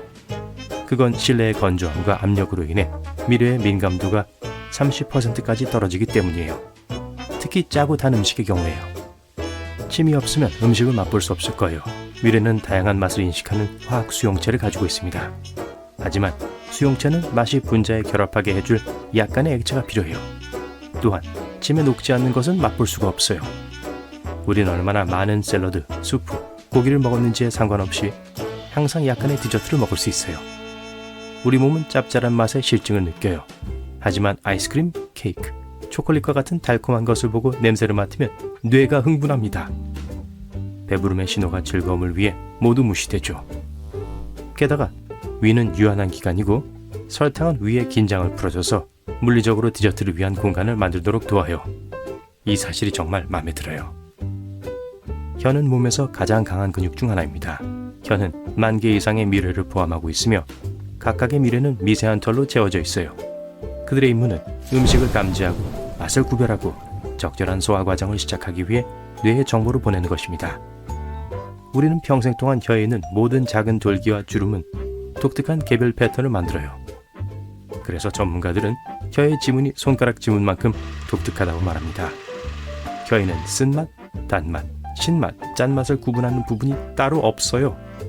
혀, 입천장, 심지어 목구멍에 있는 8,000개의 미뢰 모두 모든 맛을 감지할 수 있어요.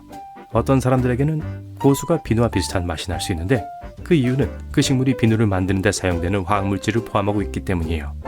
하지만 세계 인구의 4에서 14%만이 그것을 탐지할 수 있는 특별한 유전자를 가지고 있어요. 교근은 무게로 볼 때 가장 강한 근육입니다. 나머지 턱 근육들과 함께 어금니의 90kg, 앞니의 25kg의 힘으로 이를 닫을 수 있어요. 척추는 훌륭한 기억력을 가지고 있어요. 자세를 기억하기 때문에 자세를 교정하는 게 매우 어려운 거예요. 우린 옛날 조상들 덕분에 소름이 끼치는 기능을 갖게 됐어요. 옛날 사람들은 적들에게 더 크고 무섭게 보이게 하기 위해 털을 곤두세우곤 했어요. 고양이들이 씩씩거리며 등을 구부리는 것처럼요.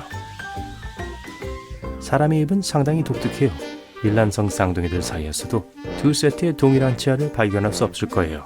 턱을 어떻게 쓰느냐에 따라 모양이 달라지기 때문이에요. 심지어 입술을 깨문 것과 같은 수년 전에 가졌던 가장 작은 습관조차도 치아의 형성과 독특한 치열에 영향을 미칩니다. 아마 냅킨이나 거울에 찍힌 립스틱 자국은 누가 그것을 남겼는지에 따라 항상 조금씩 다르다는 걸 눈치챘을 거예요. 좋아요. 누가 입술 자국을 남겼죠? 남성과 여성 모두를 대상으로 한 연구에 따르면 각 개인의 입술 무늬가 독특하다는 걸 보여줬습니다. 성별에 따른 특징은 발견되지 않았어요. 아래 턱뼈는 주변의 뼈에 고정되어 있지 않은 유일한 두개골뼈입니다. 결합 조직과 근육으로 연결되어 있어요. 그래서 자유자재로 움직일 수 있고 원하는 방향으로 이동할 수 있습니다.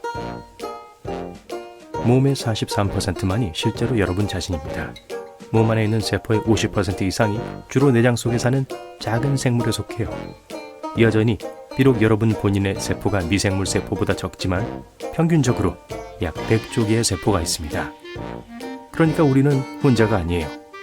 이 사실을 고려하면 우리 자신의 유전자는 몸을 이루고 있는 것의 절반도 되지 않아요. 우리 몸에 사는 모든 미생물의 유전자를 세어본다면 200만에서 2천만 사이가 될 거예요. 우리의 키와 체형, 피부색은 조상들이 살던 곳에 따라 많이 달라지지만 일생 동안에도 새로운 조건에 적응할 수 있습니다. 예를 들어 만약 여러분이 평원에서 산으로 이주한다면 산소 부족을 보충하기 위해 더 많은 적혈구를 개발할 거예요. 같은 방식으로 만약 추운 기후에서 더 덥고 더 햇빛이 잘 드는 기후로 이주한다면 피부는 적응을 위해 더 짙어질 거예요. 우리 수명은 세포 안에 프로그램됩니다. 세포는 끊임없이 재생하고 분열합니다. 하지만 어느 순간에 멈추는 내부 타이머 같은 것이 있어요. 어떤 세포들은 또한 다른 세포들보다 더 빨리 번식을 중단해요. 평균적으로 세포는 우리가 100세가 되면 분열을 멈춥니다. 운이 좋다면요. 이건 만약 우리가 세포를 속여서 타이머를 끄도록 할 수 있다면 잠재적으로 영원히 살 수 있다는 걸 의미해요. 자손들과 함께 사는 거죠. 하하. 혀에는 감각세포들의 군집이 있어요. 표면에 더 가까울수록 수명이 짧아요. 그래서 혀를 대인 후에 다시 맛을 볼 수 있게 되기 위해 너무 오래 기다릴 필요가 없는 거예요. 손가락 끝은 민감해요. 하지만 입술보다 수백 배 덜 민감하죠. 아, 또 입술이네요. 우리 몸의 거의 전체에는 눈에 띄지 않더라도 털로 덮여 있습니다. 심지어 배꼽에도 털이 자라요. 배꼽털의 목적은 먼지를 잡는 거예요. 확인해보세요. 사람의 머리카락 한 올은 100g의 무게를 지탱할 수 있어요. 캔디바 2개의 무게와 맞먹죠. 머리카락 색깔은 유전자로 쉽게 설명할 수 있습니다. 자연적으로 붉은 머리카락을 가진 사람은 전체 인구의 2%를 넘지 않습니다. 그 다음으로는 금발, 다양한 갈색이 그 뒤를 잇습니다. 대부분은 매우 짙은 갈색을 포함한 검은 머리카락이죠. 내 머리카락은 특정 길이에서 성장이 멈출 수 있습니다. 머리카락은 보통 2년에서 7년까지 자라기 때문에 보통 106cm를 넘지 않아요. 가장 긴 머리카락으로 기록을 경신한 중국의 이 여성은 제외하고요. 2004년에 그녀의 머리카락 길이는 5.6m였습니다. 나이가 들면 머리카락은 원래의 색을 잃게 됩니다. 이는 케라틴이 색소를 덜 받기 때문이죠. 나이가 들어감에 따라 모낭의 색소 세포는 점차 사라집니다. 그리고 머리카락이 회색이 돼요. 시간이 지나면 색소가 전혀 생성되지 않아요. 바로 그때 머리카락이 하얗게 변합니다. 인체에서 혈액으로부터 영양분을 공급받지 못하는 유일한 부위는 눈의 각막입니다. 대신 눈 앞쪽의 눈물과 체액으로부터 영양분을 공급받습니다. 사람의 눈은 자동차 엔진과 비슷해요. 제대로 작동하려면 다양한 액체가 필요하죠. 엔진에는 휘발유가 필요하고 눈에는 눈물이 필요합니다. 엔진이 잘 작동하려면 눈물이 눈 전체에 고루 분포되어야 합니다. 그래서 우리는 하루에 최대 2만 번까지 눈을 깜빡여요. 그래서 눈꺼풀은 앞 유리 와이퍼와 같아요. 우리 몸에는 2개의 정말 빠른 근육이 있어요. 눈꺼풀을 닫는 걸 제어하죠. 우리 몸에서 가장 빠른 근육입니다. 눈은 연약하고 보호가 필요하기 때문에 반사가 시작되면 이 근육은 약 100m초 이내에 눈을 감습니다. 0.1초를 넘지 않아요. 우리는 보라, 파랑, 초록, 노랑, 노랑, 빨강만 인식합니다. 다른 모든 것은 이 3가지의 조합이죠. 사람마다 약간의 시력 차이가 있기 때문에 사람의 눈이 얼마나 많은 조합을 보는지 계산하는 건 불가능해요. 하지만 평균적으로 약 100만 개의 조합이 존재합니다. 아시겠죠? 색을 구별하지 못하는 생맹은 남성의 약 8%, 여성의 0.5%에게 영향을 끼칩니다. 하지만 색상 자체는 생각만큼 안정적이고 객관적이지 않아요. 여러 실험에 따르면 지리적 위치, 언어, 성별 등 여러 요인에 따라 사람들이 색을 다르게 경험하는 것으로 나타났어요. 즉, 친구와 같은 일몰을 즐기면서도 자신도 모르게 전혀 다른 색을 볼 수 있다는 뜻입니다. 지문과 마찬가지로 눈동자 색도 고유합니다. 심지어 빛을 인식하는 방식에 영향을 미쳐 독특한 시각을 만들 수도 있습니다. 이것이 어떻게 가능한지 이해하려면 눈 색깔이 어떻게 형성되는지 알아야 해요. 안구에서 색을 띠는 부분은 홍채입니다. 홍채에는 색소 침착이 포함되어 있으며 그 함량에 따라 눈 색깔이 결정돼요. 사람마다 색소 침착의 양은 조금씩 다릅니다. 그렇기 때문에 눈동자 색이 완전히 같은 2사람은 없어요. 신체의 3가지 특정 유전자가 멜라닌 수치를 담당하고 색소 침착을 결정합니다. 파란색과 녹색 눈을 가진 사람은 홍채에 멜라닌이 적어요. 그리고 멜라닌이 많은 사람은 갈색이나 헤이즐넛색과 같이 눈동자 색이 더 어둡습니다.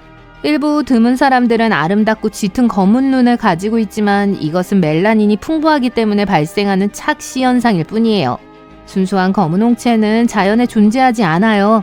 이 눈은 매우 어둡게 보이지만 실제로는 짙은 갈색이에요. 연구에 따르면 눈 색소 침착은 눈 색깔이 어둡거나 밝음에 관계없이 시력에 영향을 미치는 것으로 나타났습니다. 눈 색깔이 밝은 사람은 빛에 더 민감하기 때문에 맑은 날에 불편함을 느낄 수 있습니다.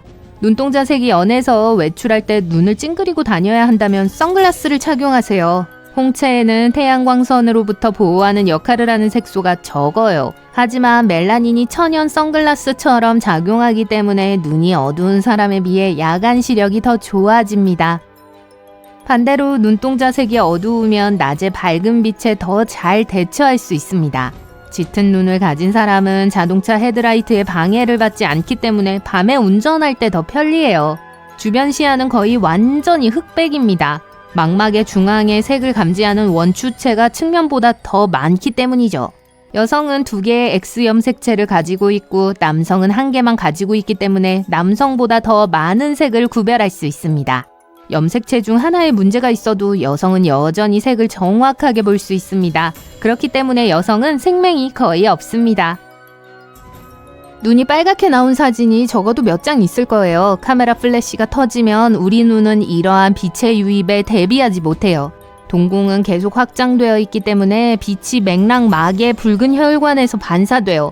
맥락막은 망막에 영양을 공급하는 눈 뒤쪽의 조직층입니다.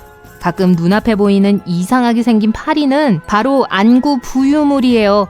눈의 특정 부위에 있는 작은 구조적 결함으로 인해 빛이 통과하지 못하기 때문에 이런 현상이 나타나죠. 나이가 들면서 더 심해집니다. 깨어있는 시간 중 10%는 눈을 감고 있는 시간입니다. 눈을 깜빡이는 시간이죠. 인간은 박쥐나 돌고래처럼 반향 위치를 사용할 수 있습니다. 약간의 훈련만 받으면 어둠 속에서도 사물에 반사되는 소리를 분석해 주변 환경을 파악하고 길을 찾을 수 있습니다. 우와, 연습해야겠네요. 약 6%의 사람들이 안구를 앞뒤로 빠르게 진동시키고 흔들 수 있습니다. 눈에 이상이 있다는 뜻이 아니며 단지 독특한 트릭일 뿐이에요. 속눈썹의 주된 목적은 눈을 보호하고 공기 중의 모래, 습기, 먼지, 이물질로부터 눈을 보호하는 것입니다. 속눈썹은 벌레가 날아오는 등 눈에 너무 가까이 다가오는 것을 감지하여 눈 깜빡임 반사를 작동시킵니다. 눈 깜빡임은 눈물점에 끼인 작은 입자나 이물질을 씻어내야 할 때에도 도움이 돼요. 눈꺼풀에 있는 작은 구멍이죠. 눈물이 배출되는 곳이에요. 눈썹은 땀이 눈으로 직접 흘러 들어가는 것을 막아줍니다. 눈썹의 피부와 뼈의 모양도 함께 작용하여 땀이 얼굴 옆으로 배출되도록 합니다. 양파는 특수 화학 자극제인 프로페닐스루펜산을 생성합니다. 이 물질은 눈의 특수 분비샘을 자극하여 눈물을 분비하게 해요. 코는 아마도 신체에서 가장 과소평가된 부위 중 하나일 거예요. 코가 없다면 우리는 음식을 즐길 수조차 없을 거예요. 음식 맛의 약 80%는 코와 냄새를 인식하는 능력 덕분이에요. 음식을 먹을 때 코를 막고 있으면 거의 아무것도 맛볼 수 없어요. 후각이 없으면 주로 질감으로 음식을 인식할 가능성이 높기 때문에 양파는 상큼한 사과와 크게 다르지 않을 수 있어요. 과학자들은 인간이 약 10,000가지의 냄새를 구별할 수 있다고 믿었지만 이는 잘못된 생각이었습니다. 최근 연구에 따르면 사람들은 실제로 1조 개 이상의 냄새를 구별할 수 있는 것으로 나타났어요. 또한 우리는 다른 어떤 것보다 냄새를 더 잘 기억하며 냄새를 통해 먼 기억을 떠올릴 수도 있습니다. 코는 단순히 숨을 쉬고 냄새를 맡는 데만 도움이 되는 건 아니에요. 코는 민감한 목과 폐를 위해 공기를 필터링해요. 우리가 건조한 공기를 들이마시면 코는 공기를 적시고 식히고 필요할 경우 가열해요. 또한 코는 공기 중의 먼지를 청소해요. 양쪽 콧구멍이 항상 똑같이 작동하는 건 아니에요. 숨을 쉴 때 한쪽 콧구멍이 대부분의 작업을 수행합니다. 그리고 한두 시간마다 바뀝니다. 18%의 사람들은 양쪽 귀를 동시에 움직일 수 있지만 22%는 한 번에 한쪽 귀만 움직일 수 있습니다. 귀를 움직이는 사람들은 고양이처럼 인류의 조상으로부터 물려받은 근육의 흔적을 갖고 있어요. 어떤 사람들은 머리에서 굉음을 낼 수 있습니다. 귀나 턱을 긴장시키기만 하면 돼요. 귀에는 작은 근육이 있습니다. 이 근육은 우리가 씹을 때 큰 소리를 감소시킵니다. 하지만 어떤 사람들은 이 근육을 움직일 수 있으며 이로 인해 소리가 들려요. 치아는 신체에서 스스로 치유할 수 없는 유일한 부위입니다. 거울에 비친 자신을 보세요. 네, 바로 눈을요. 양쪽 눈 안쪽 구석에 있는 작은 조직 보이죠? 자, 준비하세요. 사실 이건 한때 3번째 눈꺼풀 또는 깜빡막이었어요. 예를 들어 오늘날 뱀이나 도마뱀에서 이걸 볼 수 있죠? 인간이 이 눈꺼풀을 완전히 성장시켰는지는 확실하진 않지만 3번째 눈꺼풀은 다른 2 눈꺼풀과 같은 목적으로 사용되었어요. 이 막은 우리가 갖고 있는 2개의 눈꺼풀만큼 두껍지 않았고 시야를 방해하지 않고도 눈을 촉촉하게 할 수 있었어요. 지금 현재 우리에게 남은 건 눈 한 구석에 있는 이 작은 주름뿐이에요. 그리고 아마도 미래에 이걸 완전히 잃게 될 거예요. 그리고 어쩌면 마침내 하룻밤 사이에 눈에 형성되는 그 불쾌한 눈곱이 끼인 채로 깨는 일이 없을지도 몰라요. 자, 계속 거울 앞에 있으면서 아래를 보세요. 더 아래, 더 내 발가락이에요. 안녕하고 그냥 작별 인사해주세요. 과학자들은 다소 먼 미래에 우리가 발가락을 완전히 잃게 될 거라고 믿어요. 우리의 조상인 고대 영장류는 나무를 더 효율적으로 타기 위해 발가락이 필요했어요. 나뭇가지를 잡기 위해 손과 발을 모두 사용했죠. 오늘날 대부분의 원숭이와 유인원에서 볼 수 있어요. 길고 유연한 발가락과 나뭇가지에 매달릴 수 있는 더 넓적한 발을 갖고 있어요. 이들의 발 기동성도 필요하다면 땅에서 물건을 잡을 수 있게 해주죠. 우리 인간에겐 심지어 바닥에 떨어진 펜을 발가락으로 드는 것조차 복잡한 작업이지만 영장류 친척들에겐 그렇지 않죠. 인간은 다른 길을 따라 진화해왔어요. 직립보행을 시작했고 나무에서 내려왔어요. 시간이 지남에 따라 단단한 발과 짧은 발가락을 더 필요로 하게 되었죠. 오늘날 여전히 발꿈치에서 발끝으로 움직일 때 균형을 위해 발가락을 사용하지만 우리의 균형은 이제 훨씬 더 중심에 있어요. 처음에는 발 안쪽을 향해 움직였고 그 결과 새끼발가락이 아주 작아졌죠. 그리고 엄지발가락은 엄청 커졌죠. 하지만 균형이 발가락에서 완전히 멀어지면서 미래의 발가락이 서로 융합될 가능성이 더 커요. 이제 돌아서서 여러분의 멋진 뒤태를 보세요. 만약 스케이트보드에서 떨어지거나 얼음판에서 미끄러져 본 적이 있다면 단단한 표면에 꼬리뼈를 부딪히는 게 얼마나 끔찍한 일인지 기억할 거예요. 다행히도 과학자들은 진화의 과정에서 이게 곧 사라질 것이라고 예측해요. 꼬리뼈도 영장류 조상들이 남긴 특징이에요. 또다시 그들은 나뭇가지 사이에서 더 많은 이동성을 얻기 위해 꼬리가 필요했고 이걸 나무에서 나무로 몸을 스윙하는 데 썼어요. 인간의 꼬리가 언제 떨어져서 다시 죽지 못했는지 말하기는 어렵지만 사실은 사실이에요. 우리가 나무들 위를 뛰어다니던 시절을 떠올리게 하는 그 영광스러운 유일한 것은 우리 뒤 아래쪽 끝에 있는 꽤 쓸모없는 뼈예요. 좋아요. 이제 얼굴로 돌아가죠. 입을 벌리고 아라고 해보세요. 만약 사랑니가 없는 운이 좋은 사람이라면 자신을 강력한 진화의 산물이라는 걸 알면서 자랑스러워해도 돼요. 아시겠지만 치아는 인간의 몸에서 스스로 회복되지 않는 유일한 부분이에요. 그래서 만약 치과 의사가 없는 어두운 시대에 모든 치아를 잃었더라면 여러분이 선택할 수 있는 유일한 선택은 액체 상태의 음식을 먹는 것 뿐이었어요. 별론데요. 과학자들은 자연이 어린 시절부터 갖고 있던 낡고 닳아빠진 치아를 대체해주기 위해 우리에게 사랑니를 주었다고 믿고 있어요. 그래서 우리 인생에서 늦게 나온 거예요. 하지만 오늘날 모든 치의학의 발전으로 우린 아주 나이가 들 때까지 치아 전부나 대부분을 온전히 유지하는 경향이 있죠. 그리고 비록 일부를 잃어도 언제나 새로운 것으로 대체할 수 있어요. 이게 사랑니를 잔류물로 만들고 점점 더 많은 사람들은 성인이 되었을 때 이가 나는 시련을 겪지 않아도 되는 걸 이해한 것 같아요.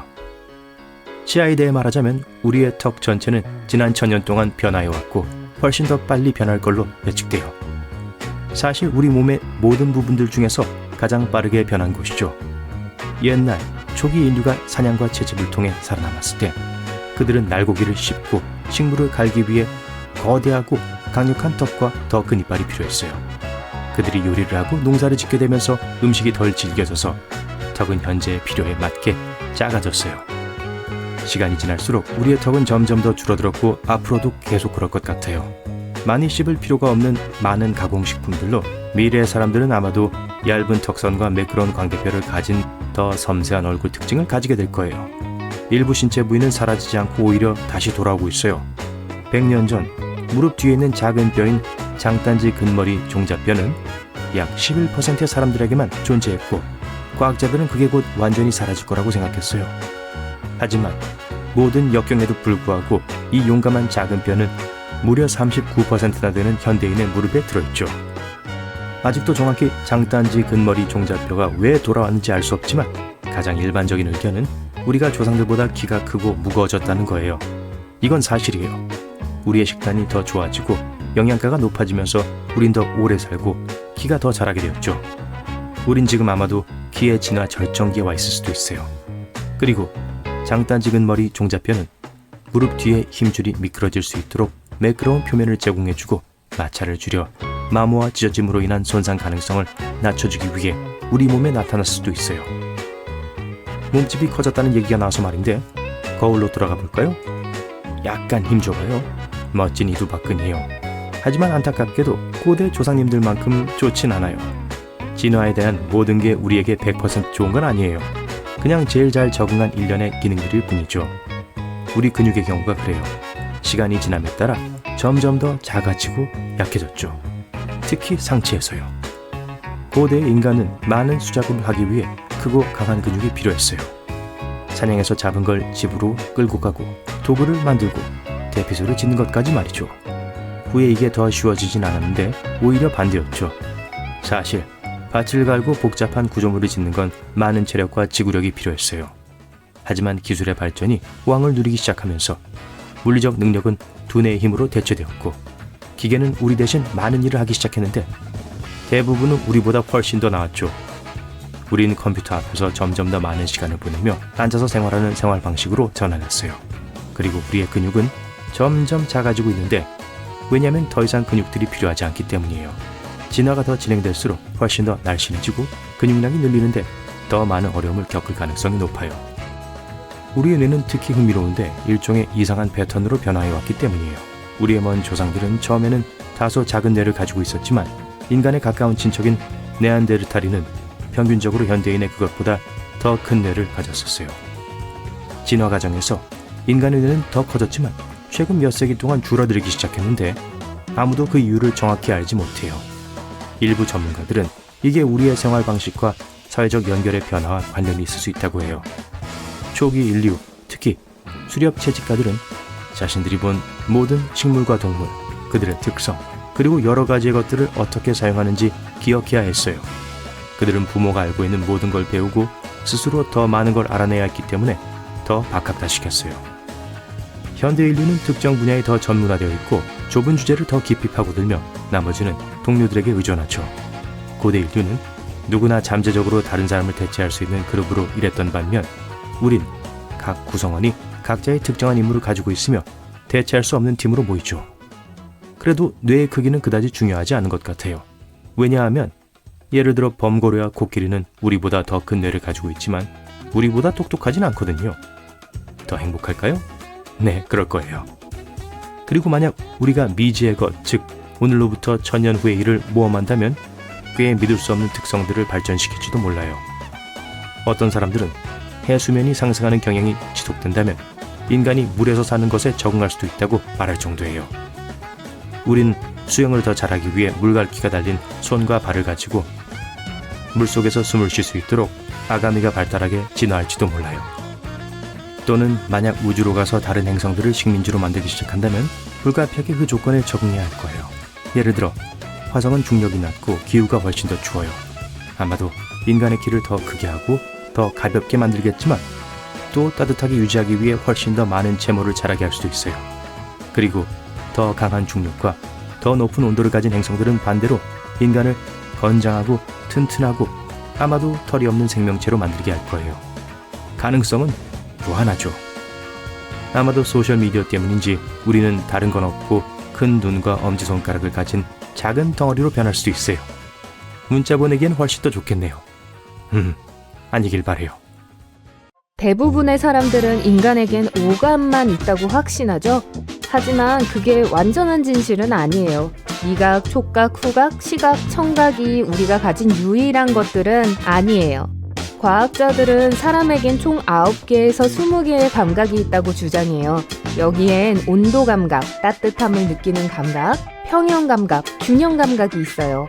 또 시간 감각도 있어요. 비록 모든 사람들이 마지막 걸 갖고 있는 건 아니지만 말이죠. 우린 8개의 다른 혈액형만 있다고 생각해왔었죠? 하지만 사실 30개 이상의 알려진 혈액형 계열이 있어요. 우리 밝은 면에서 제일 인기 있는 혈액형은 건강한 혈액형이에요. 아시겠어요? 지방을 450g을 얻을 때마다 여러분은 몸에 산소와 영양분을 공급하기 위해 1.6km의 새로운 혈관을 생성해요. 위는 스스로를 소화시키지 않기 위해 6일마다 새로운 내벽을 만들어내요. 신경세포는 초당 1000개의 신경자극을 전달해요. 시속 1.6에서 431km로 여행하죠. 우리의 DNA에는 10만 개의 바이러스가 들어있어요. 과학자들은 1억 년 전으로 거슬러 올라가는 것을 발견했죠. 여러분의 몸은 가시광선을 방출해요.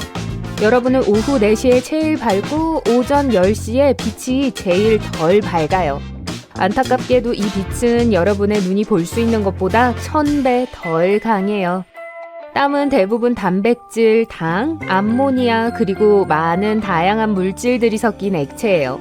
심지어 구리, 아연, 니켈, 철 등과 같은 미량의 금속도 포함하고 있죠.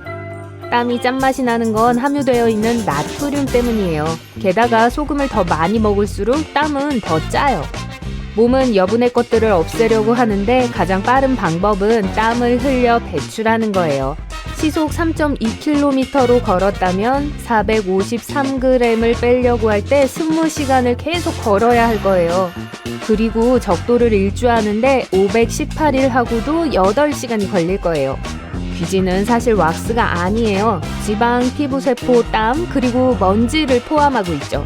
뇌는 생후 1년 동안 3배 더 커지고 25살이 되면 완전히 성숙한 상태가 돼요.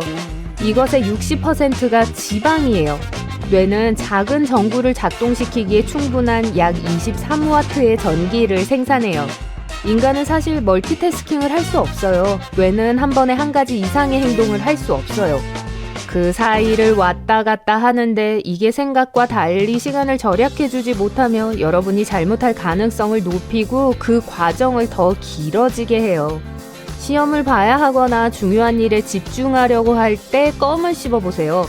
연구에 따르면 그게 여러분의 온전한 관심을 필요로 하는 일에 더 오랫동안 집중할 수 있게 돕는다고 해요. 연구에선 심지어 그게 카페인보다 더 좋은 시험 보조제라고 해요. 껌에는 특별한 게 없지만 씹는 행위가 여러분의 뇌를 깨워요. 하지만 효과는 길지 않아요. 20분 정도예요. 인간의 배아는 3개월이면 지문이 생겨요. 뼈는 콘크리트보다 4배 더 단단해요. 몸에서 가장 강한 뼈는 대퇴골이에요. 성인 몸무게의 30배까지 지탱할 수 있어요.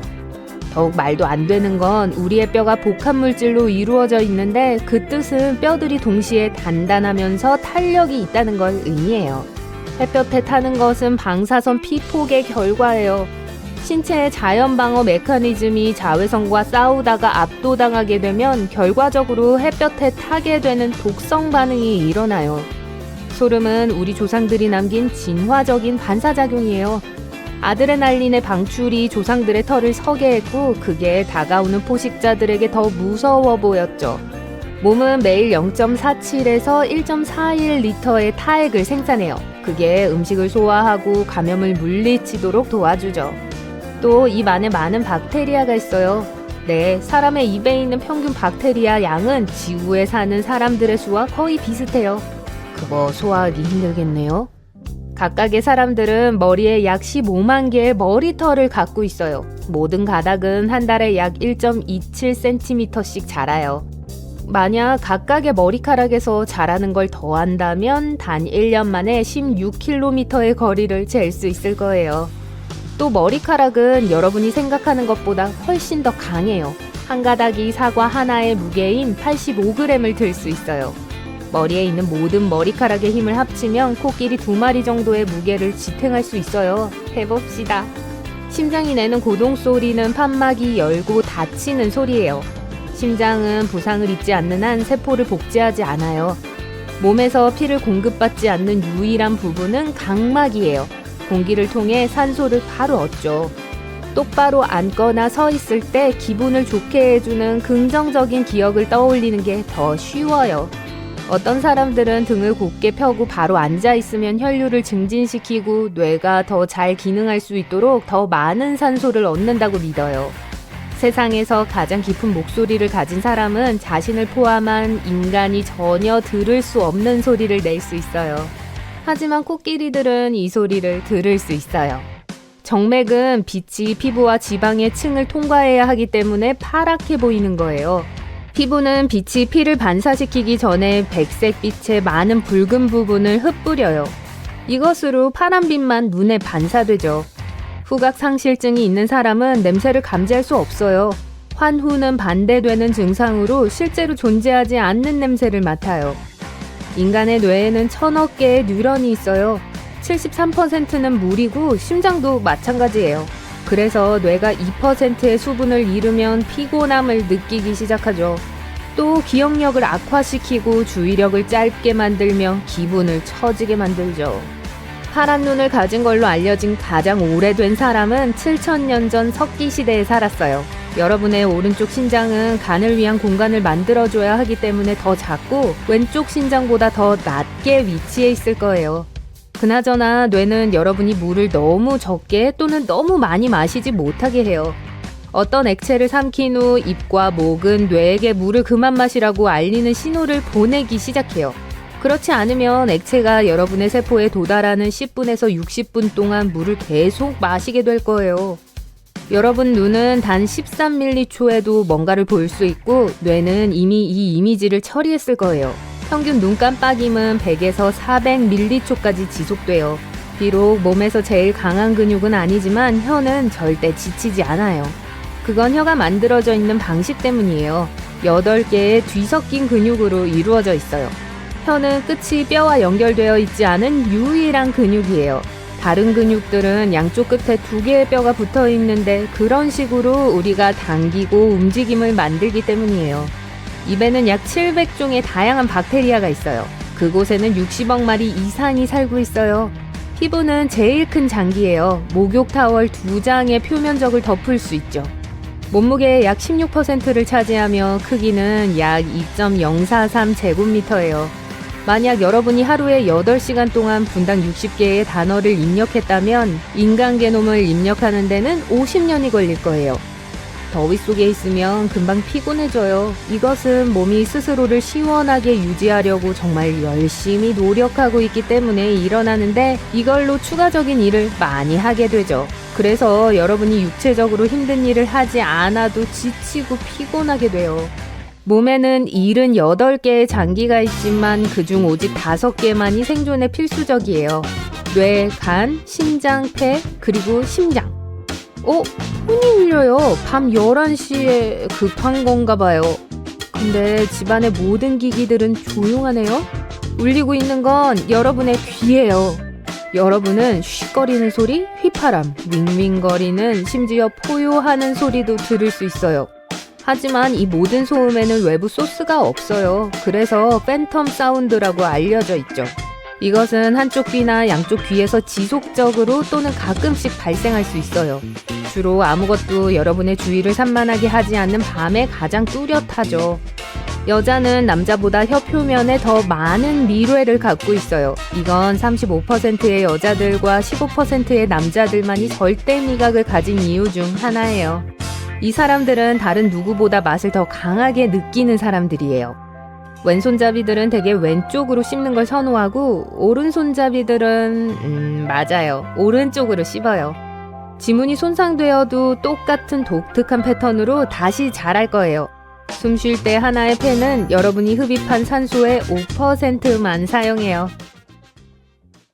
사실 개가 여러분보다 더 강한 후각을 가지고 있지는 않아요. 사람들은 종종 개의 후각이 얼마나 뛰어난지에 대해 이야기하는데 그건 아마 19세기에 한 과학자가 인간을 후각이 뒤떨어지는 종이라고 기록한 데서 비롯됐을 거예요. 아무도 이 이론을 지지하기 위해 감각 테스트를 실시한 적이 없지만 여전히 사람들은 오랫동안 이 이론을 믿었습니다. 사실 다른 종류의 동물은 다른 종류의 냄새를 식별할 줄 알아요. 인간 지원자들이 냄새를 추적해야 하는 실험이 있었습니다. 연구원들은 끈을 초콜릿 에센스에 담갔다가 풀이 무성한 들판을 가로질러 지그재그로 배치했어요. 실험 대상자들은 다른 감각을 사용하는 것이 허용되지 않았어요. 그래서 귀를 막고 눈 가리개를 했어요. 심지어 두꺼운 장갑과 무릎 보호대까지 착용했어요. 그들이 내린 결론은 우리가 개만큼 효과적이지는 않지만 냄새의 흔적을 따라갈 수 있고 연습을 통해서 훨씬 더 잘하게 될 수 있다는 것입니다. 흥미롭게도 사람은 개에 비해 특정한 냄새에 더 민감한데 과일이나 꽃향기 같은 거예요. 그것은 개의 진화에 있어서 이런 종류의 냄새에 대한 후각을 발달시킬 필요가 없었기 때문이에요. TV 화면은 시력을 손상시키지 않습니다. 적어도 TV 화면을 보는 것이 정말로 눈에 해가 된다는 증거는 없어요. 휴대폰이나 컴퓨터 화면도 마찬가지예요. 그것들을 쳐다보면 눈이 긴장하고 피로해질 수는 있지만 대부분의 경우 적절한 휴식으로 해결할 수 있는 문제예요. 그렇다고 해서 TV를 오래 보거나 휴대폰을 너무 오랫동안 응시하는 것이 삶의 다른 분야에 부정적인 결과를 초래하지 않는다는 뜻은 아니에요. 집중력 저하와 사회화 부족 같은 문제죠. 비록 생물 선생님이 이 재능이 지배적인 유전자에 바탕을 둔 것이라고 종종 말씀하시지만 혀를 굴릴 수 있는 능력은 사실 유전적 특성이 아닙니다. 실제로 33쌍의 쌍둥이 중 7쌍의 쌍둥이가 이 특징을 공유하지 않는다는 연구 결과가 있어요. 일란성 쌍둥이는 같은 유전자를 공유하는데 이것은 이 특성도 공유해야 한다는 뜻이죠. 하지만 그렇지 않았어요. 즉, 유전자는 혀를 굴릴 수 있는지 여부를 결정하는 요소가 아니에요. 그리고 이 사실은 60년 전에 밝혀졌음에도 불구하고 여전히 사람들이 믿고 있어요. 젖은 머리로 밖에 나가면 감기에 걸린다고들 하죠. 이것도 흔히 들을 수 있는 잘못된 상식이에요. 감기에 걸리기 위해서는 우리 몸 안에 바이러스가 있어야 해요. 또한 우리 주변에 도사리고 있는 다양한 세균이 젖은 머리에 특별히 끌리는 것도 아니에요.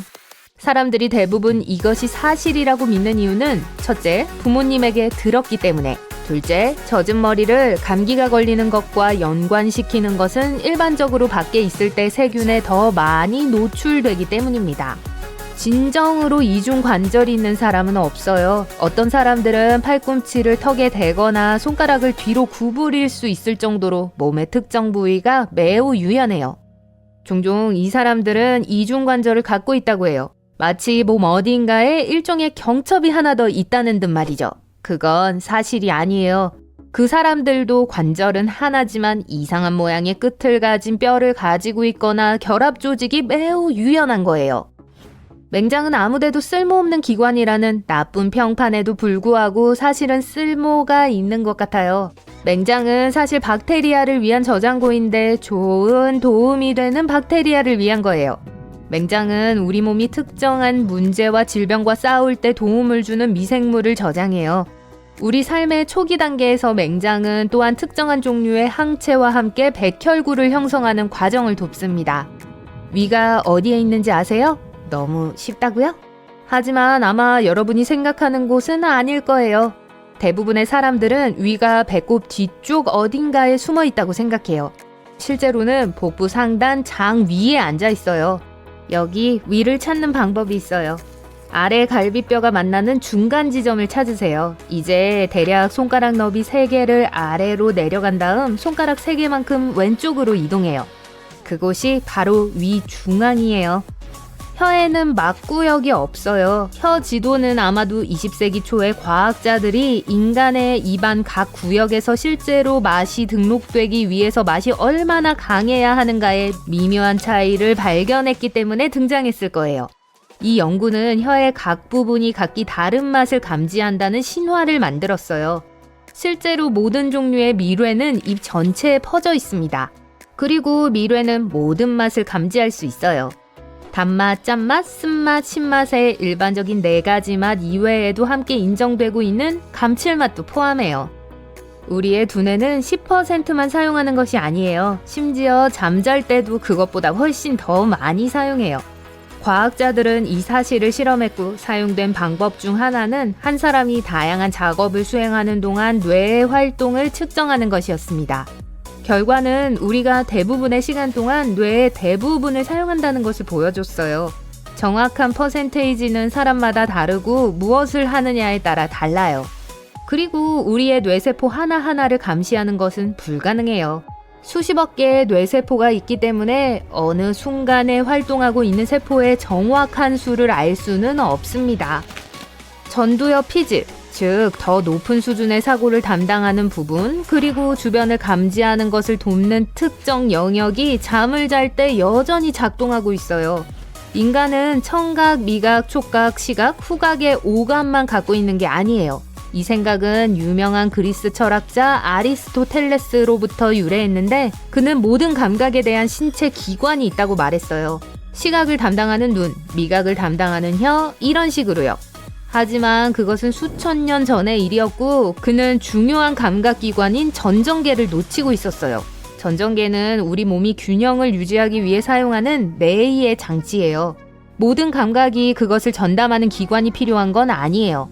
그저 다른 유형의 감각 수용체죠. 예를 들어 피부만 해도 온도, 촉각, 통증, 그리고 자기 수용의 4가지 다른 수용체를 가지고 있어요. 자기 수용은 신체 인식인데 팔을 등 뒤로 움직여도 그것이 여전히 거기 있는지 아는 걸 의미합니다. 예를 들어 문어는 알지 못해요. 그래서 우리는 5가지가 아니라 33가지의 감각을 가지고 있다고 말하는 것이 더 진실에 가까울 수 있어요. 여기에는 균형 감각, 온도, 갈증, 그리고 생존에 필요한 더 많은 감각이 포함됩니다.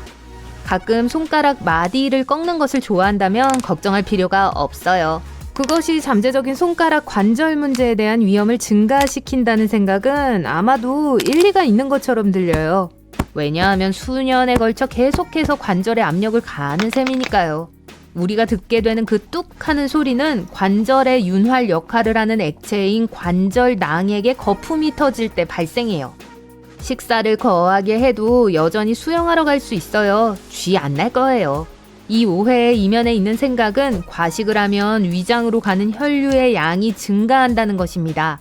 그러면 피가 근육으로 가지 않고 수영하러 가면 쥐가 날 가능성이 있다는 거죠. 사실 식사를 많이 한 직후에 수영하는 것이 편하지는 않겠지만 정말 가고 싶다면 가도 안전해요. 심지어 수영 시간 얼마 전에 탄수화물이 풍부한 작은 간식을 먹는 것이 추천됩니다. 그러면 에너지가 증가할 거예요. 몸에 털을 밀 때 털이 더 진해지고 두꺼워질 것을 걱정할 필요가 없어요. 그건 사실이 아니니까요. 털의 색깔, 두께 또는 성장 속도에 약간의 변화가 있다고 생각할지도 몰라요. 왜냐하면 면도를 한 후에 털이 뭉툭해져서 모낭에서 이전보다 더 어둡고 거칠게 보이거나 그렇게 느껴지는 거예요. 하지만 그건 그저 착각이에요. 털이 다시 자라게 되면 예전과 똑같다는 것을 알 수 있을 거예요. 우리가 머리를 통해 더 많은 양의 체온을 잃는다는 것은 사실이 아니에요. 기온의 변화에 있어서 머리, 가슴, 얼굴이 확실히 더 민감하기 때문에 그렇게 느낄지도 몰라요.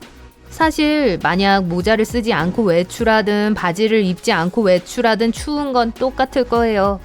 머리를 통해 더 많은 열을 잃는다고 느끼는 이유는 우리가 외출할 때 종종 아무것도 걸치지 않는 부분 중 하나이기 때문이에요. 목류병 환자를 깨운다고 해도 심각한 해를 끼치지 않으니까 걱정하지 마세요. 만약 목류병 환자가 놀라서 깨면 상당히 혼란스럽고 어리둥절한 반응을 보일 수 있어요. 때때로 자면서 하면 안 되는 일, 요리나 운전을 하게 두는 것보다는 깨우는 게 훨씬 낫습니다. 아니면 그저 침대로 돌아가도록 안내해 줄 수 있어요.